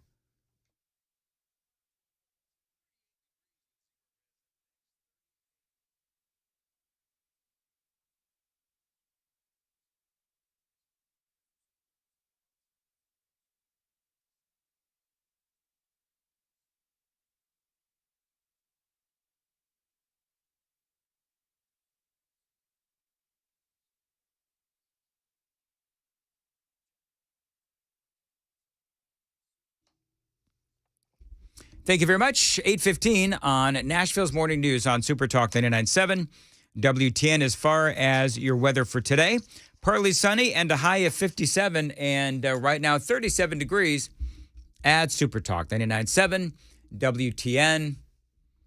Yeah, there's just there's been a lot of, this is one of those days where I get off the air and realize there's just a lot of stories that I have not been able to cover. And I think, Ken, you may have had this story. What's that, Brother Dan? And this is not a surprise because Andy Ogles, I think it was Andy or Scott Desjardins, congressman, who said that Israel was considering flooding the underground tunnel network of Hamas with salt water. Yeah, just running water all through it, flushing them out. Now, they've got the hostages, of course, to worry about. But they do have that. Israel is considering flooding Hamas's underground network of tunnels in Gaza with ocean water as part of its plan to completely decimate the terrorist group that rules over the Palestinian territory, according to a report. See, that's one of the other reasons why, as we, I was speaking earlier about the rape culture of Hamas and what they're doing to these poor women who were hostages. And, you've got these women who are being held captive. They know that once they release those women, that those underground tunnels are going to be flooded, destroyed, and they will all be eradicated like, the pieces of crap cockroaches that they are. Yeah, that is their leverage. Those hostages, that's all they have right now. It is all and they of have. course, their own people. Yes, they have the people they use as human shields. The IDF, the Israeli Defense Forces, assembled at least 5 pumps that could be used to draw water from the Mediterranean Sea to flush out the tunnels within a matter of weeks. U.S. officials telling the Wall Street Journal the military completed the system built about 1 mile north of the refugee camp that's out there around the middle of last month, according to the paper. So they're ready to go. Yeah. Each pump has the power to move thousands of cubic meters of water per hour into the tunnel, into at least 800 tunnels used by Hamas to move through Gaza without detection. We're in a tough spot. I would like to know from the super texters, do we know, Ken, how many hostages are left? I think it's probably... There's hundreds. Yeah, I was going to say, it's probably a couple hundred at least. Yes. And let's see. There are reports that there are still 600 Americans at least in Gaza. Now, I don't know if that has anything to do with what might happen to the tunnels. But, still hundreds of hostages being held by Hamas. I wonder how many people. Now, my official talk show host position is that we need to do everything we can to get those hostages back. The question, though, that I wonder, how many people think, you know what, because once Hamas releases all those hostages, they also know that that's their moment to flee. So we might be able to fill the tunnels with, water. Some people say we should fill them. 4295 says they should fill those tunnels with concrete, and I actually agree with that. That'd flush them out. That'd flush them out. Sure would. But if you want to destroy the terrorists themselves, you have to not give them warning as to when they fill the tunnels up with water. Because, this is going to be a coordinated effort, right? So, in other words, here's the final, dozen hostages, and you're going to have them tomorrow afternoon at 5 p.m. Well, they know that they've got to clear the tunnels by 5 p.m. And then, the tunnels will be flooded, but you're not taking care of the actual terrorists themselves. The only way that you can take care of the terrorists themselves is by catching them by surprise while they're down in the tunnels and flooding the tunnels. But they said it would take a couple of weeks to flood all of the tunnels. In other words, I don't know how to get rid of the terrorists. How do you get rid of the actual terrorists? I mean, you shoot them one by one? I mean, that's kind of what I'm getting from the IDF that they're willing to do. They say this they say this will not end until Hamas is ended. No. Which means it's not going to end. Well, no, because the more, and we've seen this with the war on terror, the more terrorists you kill, unfortunately, the more terrorists you tend to inspire. Mm-hmm. So it's just never ending. It's just going to be like a never ending war on terror. Yep. So you just have to keep killing them as much as you possibly can. It's just going to be a step-by-step process. Yep. Israel is going to secure Gaza. Once they feel comfortable about that, then they'll probably, head elsewhere hunting these people down. That's exactly what you have to do. And who knows how long that's going to take. We all know what's coming across our southern border. Don't need to get into that again, but everybody knows. It's 8:21. Ken Weaver, what's coming up in the news? Well, later today in our nation's capital, it's going to be buzzing. U.S. senators will be asked by Ukraine President Zelensky for more help to fight Russia. The White House wants other countries to help the U.S. Navy protect commercial ships from Iran-backed attacks in the Red Sea. President Biden's decisions at the U.S. southern border are making even Democrats angry. You're going to hear from one coming up at 8:30 on Super Talk 99.7 WTN. I think you can, 822 on Super Talk 99.7 WTN. Listen, if you want to start off the new year with a really clean carpet, you've got to call my friends at Zero Res today because they're having a major promotion, a major December flash sale that is going on right now. 3 rooms of carpets cleaned for their absolutely rock bottom best price of $99. Now, you've got to schedule your appointment at some point before the 11th of December, and the cleaning has got to take place by the 31st. All you have to do is ask for promo code Christmas99 to take advantage of this great deal. Again, 3 rooms of carpets cleaned for only $99. It is the December flash sale going on from my friends at Zero Res, their all-time bottom offer of $99 to get 3 rooms of carpets cleaned. And by the way, since I've been talking about this, a lot of people are calling. So I don't know how many slots they have left. This is the best price offer, so take advantage now before the schedule gets booked up. The phone number is 615-535-9376. There's nothing like a clean carpet from Zero Res, no harsh chemicals, no soapy residue, faster drying times, and yes, with Zero Res, your carpets do stay cleaner longer. 615-535-9376. You can book online and visit them online at zeroresnashville.com. Hi, I'm Paul Winkler. I've been teaching investing on Nashville airwaves for over 20 years with the Investor Coaching Show. And in that time, I taught a lot about how markets work and how we invest money and academic principles of investing money. But I've also talked an awful lot about how to avoid the mistakes that people often make with their money. Think about it. A lot of people sold out of the market at the worst time when COVID struck, or when TARP happened, the Troubled Asset Relief Program, or gold, they invested in that at the worst time. Bailing out of the market because they were worried about Y2K or 9/11, or jumping into energy stocks, or jumping into cryptocurrency. One of the things that I like to do is educate investors because I believe that the more educated you are, the more confident you are, and the more confident you are, the more successful you can be as an investor. Now, I not only do that on our radio show, but we do that in our offices around the Nashville region, 10 offices. To learn more about our approach to investing and financial planning, go to paulwinkler.com and set up a free 15-minute phone call. Or you can call 615-851-1950.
Get the speed you need at a great price with my friends at Xfinity Internet. Now, you know what's going on in my house. With all three of us working on our computers, doing homework or radio shows, we do depend on Xfinity Internet in my house, and you can too. Listen, you can get up to 5 times faster upload speeds for smoother connections on the largest gig speed network only from my friends at Xfinity. And Xfinity's gig speed internet is available to 99% of their footprint. In other words, it is fast, reliable, and it is pretty much everywhere. Now, you can enjoy all your favorite apps all in one place with a Flex 4K streaming box, and you can stay connected as well on the go with over 20 million secure Xfinity Wi-Fi hotspots nationwide. Now, those two words do indeed say it all, fast and reliable. So get in touch with Xfinity and stay connected. To get started, call 1-800-XFINITY, visit Xfinity.com, or drop into an Xfinity store today for more details. Actual speeds vary and are not guaranteed based on Xfinity's fastest available download speeds. Not available in all areas. Performance may be limited by customer's device configuration.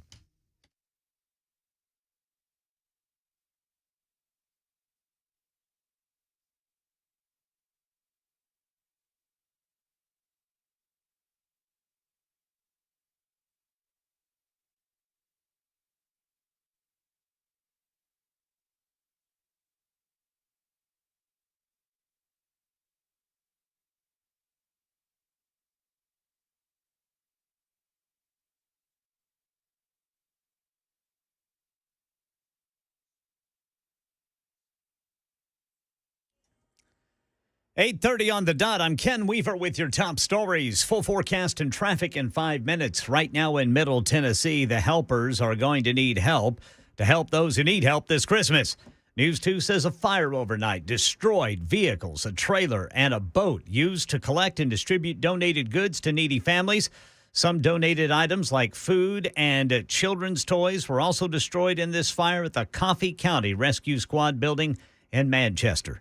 Later today in our nation's capital, U.S. senators will be asked to buy Ukrainian President Volodymyr Zelensky for more help to fight Russia. The White House, meanwhile, wants other countries to help the U.S. Navy protect commercial ships from Iran-backed attacks in the Red Sea. And Israeli Defense Forces warning Palestinian civilians to get out of southern Gaza as the ground campaign expands to end Hamas. President Biden's decisions at the U.S. southern border making even Democrats angry. Arizona Democratic Governor Katie Hobbs told a gaggle of reporters yesterday border agents had to suspend operations at a legal crossing to deal with all the illegal crossings at another point because Biden staff's ignoring calls to increase patrols. Decision, and we need the federal government to step in and listen to our local leaders and respond to the needs that we're seeing on the ground. Over 17,000 illegal aliens caught in the Tucson region over 1 week, compared to just over 23,000 encounters in the entire month of November last year. A Texas border crossing point had to be shut down to shift resources to illegal entries, too. Market Numbers Report brought to you by Beacon Capital Management, online at beaconcm.com. Here's Jim Ryan. Stock traders took a break from their late-year rally on Monday, sending the Dow Jones 41 points lower, but still above 36,000. The S&P gave up just over 0.5%, while the Nasdaq surrendered just under 0.9%. Shares in Nokia plunged to a 3-year low after the company lost out on a deal to help with a new telecommunications network in the United States. AT&T is going with Nokia's Swedish rival Ericsson to manufacture 5G equipment in Texas. The final meeting of the year for the Federal Reserve's Open Market Committee is a week away. Experts by and large expect the panel again to leave interest rates where they are. The Fed is still watching for inflation to slow further before it begins talking about cutting rates. The latest trend among fashion retailers is fewer stores, but bigger stores. Brands like H&M and many of its rivals are beginning to overhaul their retail locations to make in-person shopping an event again. Okay, couple of minutes into the trading day. Let's see where stocks are. The Dow is down 83, S&P down 14, NASDAQ down 61. That's the latest news, traffic, and weather next. I'm Ken Weaver, WTN News. Thank you, Ken. At 8:32, well, I don't care what the calendar says. Oftentimes, winter feels like it's already here. Possible snow, ice, and power outages could be coming as early as in the next couple of weeks. You need to be ready with Cove generators. Now, they are experts in keeping your power on and your family safe. So be prepared this winter with a Generac home standby generator, the best generators around to keep your heat on even if your power goes out. Now, Cove Generators are your premier Generac home standby generator dealer. Call them today and be prepared for winter. At Cove Generators, all they do is generators. Now, they know what they're doing, and they do it at a fair price and great customer service because all they do is generators. If you've already got a generator, call them to perform maintenance on your Generac automatic standby generator or any brand generator you own. 931-559-3311. 931-559-3311. Visit covegenerators.com and never lose power again. Tell them Dan Mandis told you to reach out. 931-559-3311.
Now is the time to leave the pain in 2023.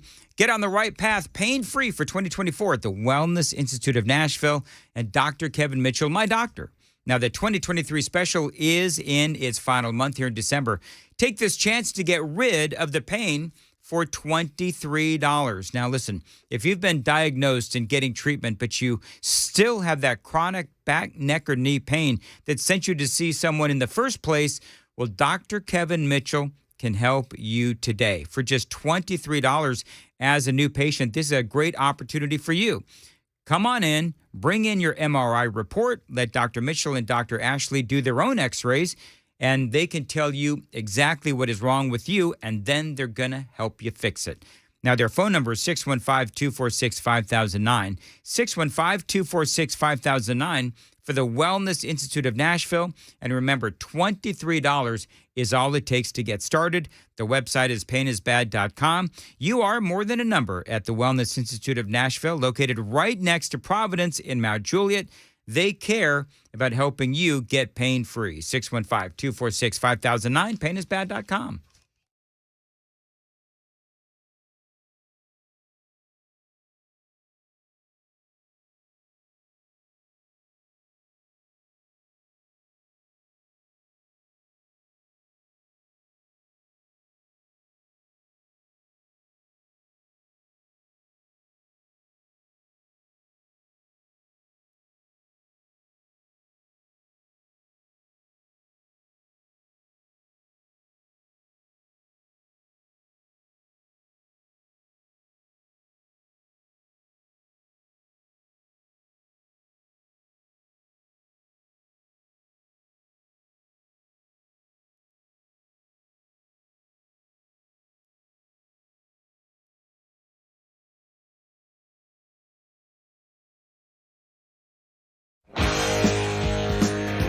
8:38, Nashville's Morning News on Super Talk 99.7 WTN. Time for the gang of Four Amigos. I'm Dan. Chris is right there. Johnny and Ken. Hello, everyone. Good morning, boys. Yeah. Howdy do. I've been told in no uncertain terms, no jokes. Come on, try one. After yesterday's absolute disaster of me trying to tell a joke, I've been told by not only the office of no here at work, but also the office of sometimes at home. No jokes. The office of I don't know, Dan. There was a pretty good football game on Sunday. No. We're not going down that road, man. And if you don't know what we're talking about, check out yesterday's Gang of Four Amigos. Now, apparently, you and I, Chris, were talking about something that is apparently setting the internet ablaze. And go ahead and set it up. Well, word on the street is that while John Kerry was trying to talk people into reducing methane gas, he released his own methane gas. Now, I'm going to be honest with you, folks. I listened to this audio this morning, and I'm actually going to dub this in so I can make the audio louder. I couldn't hear the fart. Like, I could not hear the toot.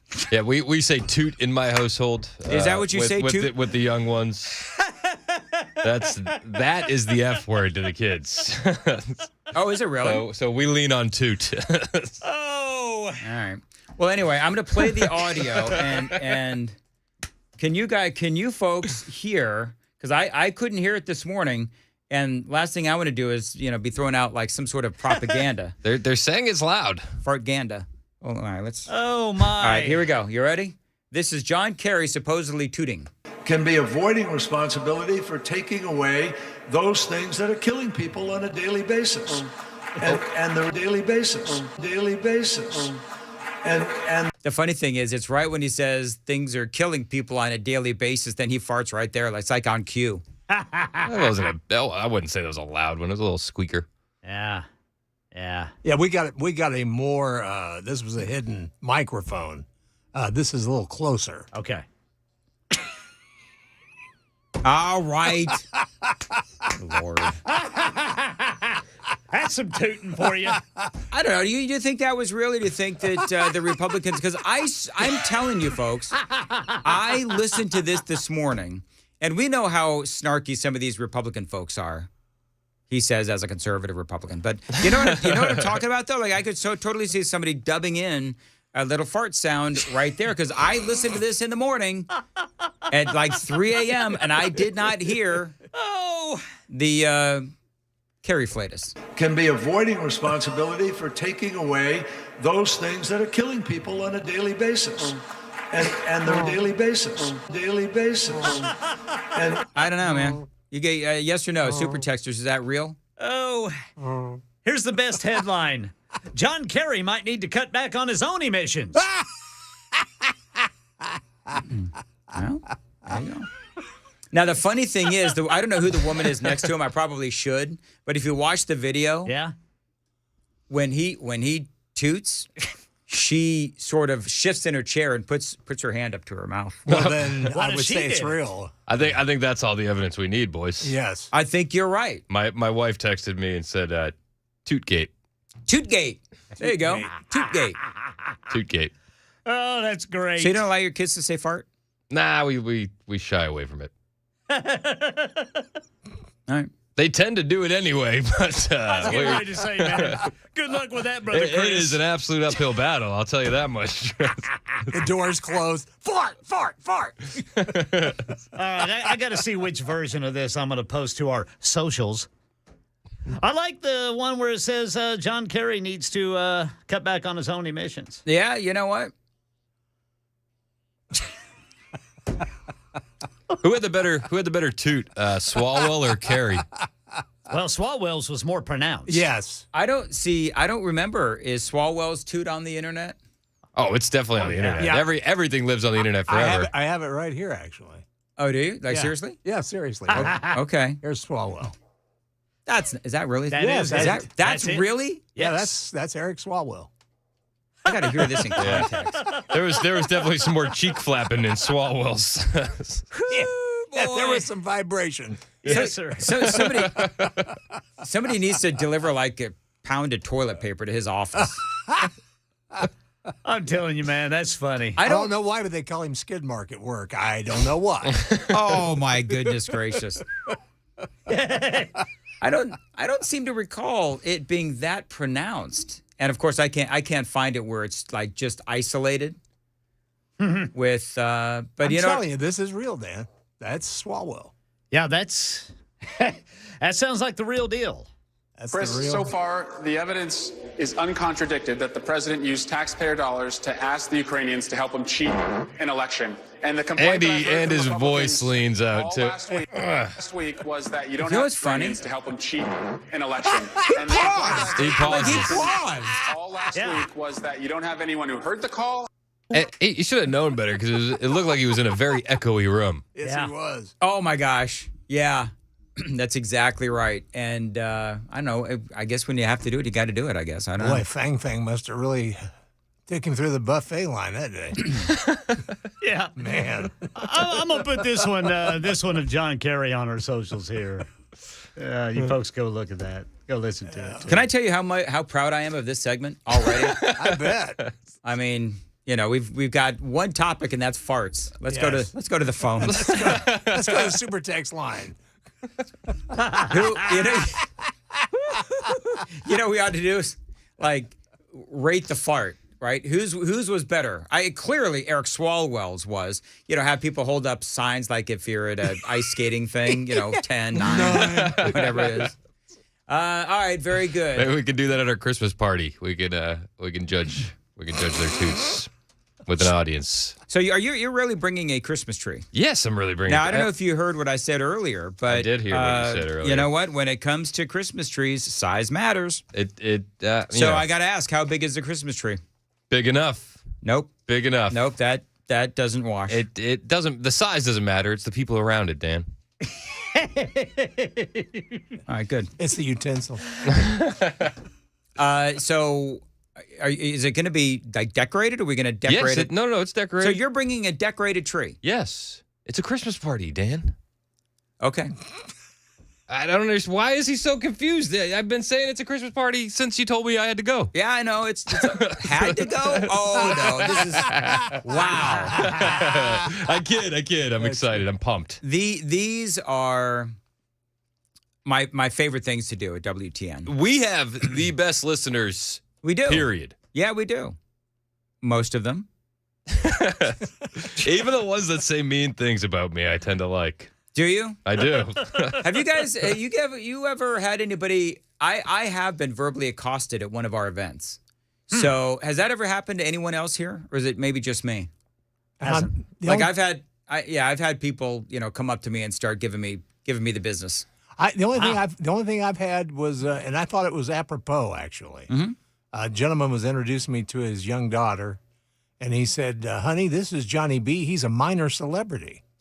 Wow. And I thought, well, you know, okay. I can live with that. I may be a minor celebrity, but you're a major jerk. Wow. Say that to the guy. Whoa. His daughter was right there. Brother Dan Mandis, like John Kerry there, bringing the fire.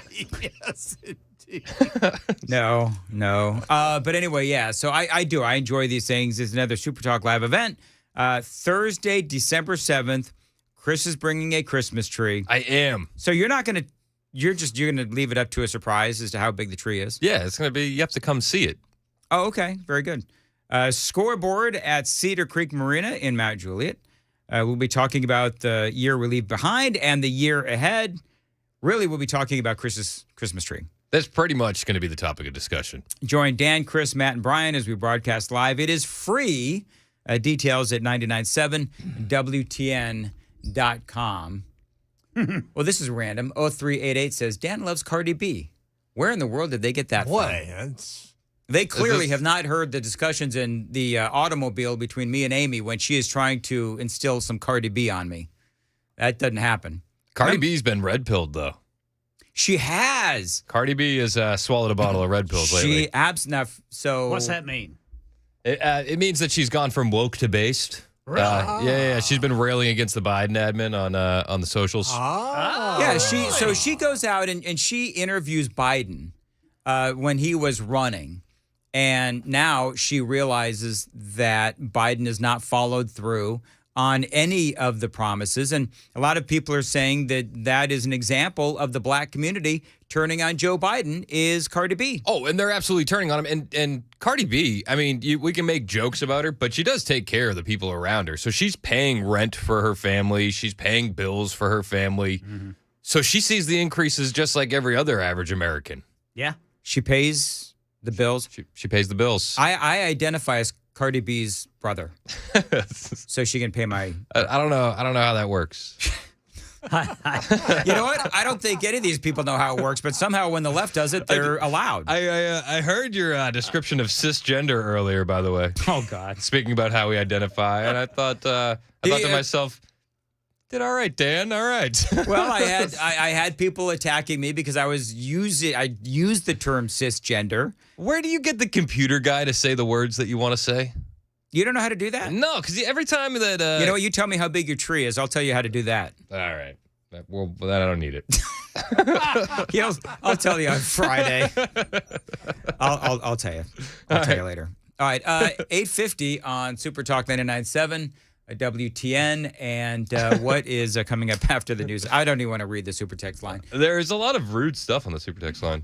Oh, there absolutely is. People are telling me something to do with my tree, and it's Jason. Jason is the most inappropriate super texter. Goodness. Is he? Wow. What does he say? Are they truly mean? They're pretty mean. Okay. Anyway. Oh my gosh, Jason. This is why I can't wait for what Jason wrote? This is why I can't wait for the podcast studio, because I definitely want to do a super text uncensored podcast. Oh, absolutely. That would be fun. Absolutely. We're going to talk about old Dick Durbin wanting illegals in the military. We're also going to talk about the government censorship, plus Chris Christie and Neil Cavuto, a match made in heaven. All right, very good. Sounds like an action-packed Chris Hand show. It's going to be a banger. All right, very good. Mark Spain Real Estate. Oh, by the way, so later today, I'm going to be out at the Titan Stadium, Nissan Field. Yes. Right? They still call it Nissan. You think they would have a problem if I go out onto the field and try and kick a field goal? No. I think you may have a problem. I'd love to see that. So here's a funny story. So we do this every year. It's Toy Field. And we're all there. We are there by ourselves, and with other people. But everybody, but the other stations don't tend to talk to us, so we do feel there's that. They leave us alone. They leave us alone at the WTN table. It is funny if you look. You've got all the other stations over there, and we're like down the concourse, like 3 tunnels. We'll be up in the nosebleeds. You'll find them. They're all by themselves. They're in the upper right corner. But all I want to do is go down onto the field and see what the field is like down on Nissan Stadium and try to kick a field goal. Because I do it.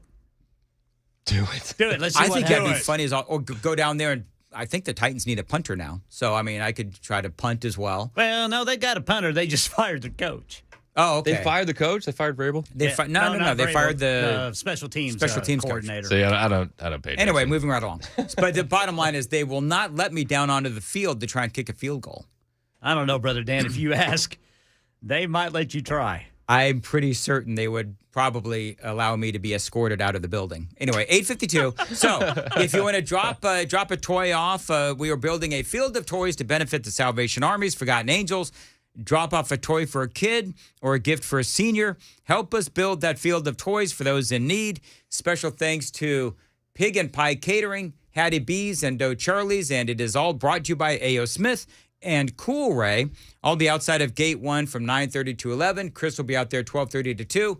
Murphy Show, 3:30 to 5. And it is 8:52 now on WTN. Get a guaranteed offer from Mark Spain Real Estate and sell your home hassle-free. Dan Mandis here. Did you know that Mark Spain Real Estate has been helping homeowners sell their homes for nearly 30 years? Over 44,000 satisfied clients have trusted them to sell their homes when starting their next phase in life. The Wall Street Journal and Real Trends both ranked Mark Spain Real Estate as the #1 real estate team in America for now the 5th year in a row, having sold more homes than any other real estate team. Their agents sell over 4 times more homes than the average real estate agent. Now, I'm telling you all of this because I'm telling you that Mark Spain Real Estate is incredibly successful, got all those billboards around town as well, because of the guaranteed offer.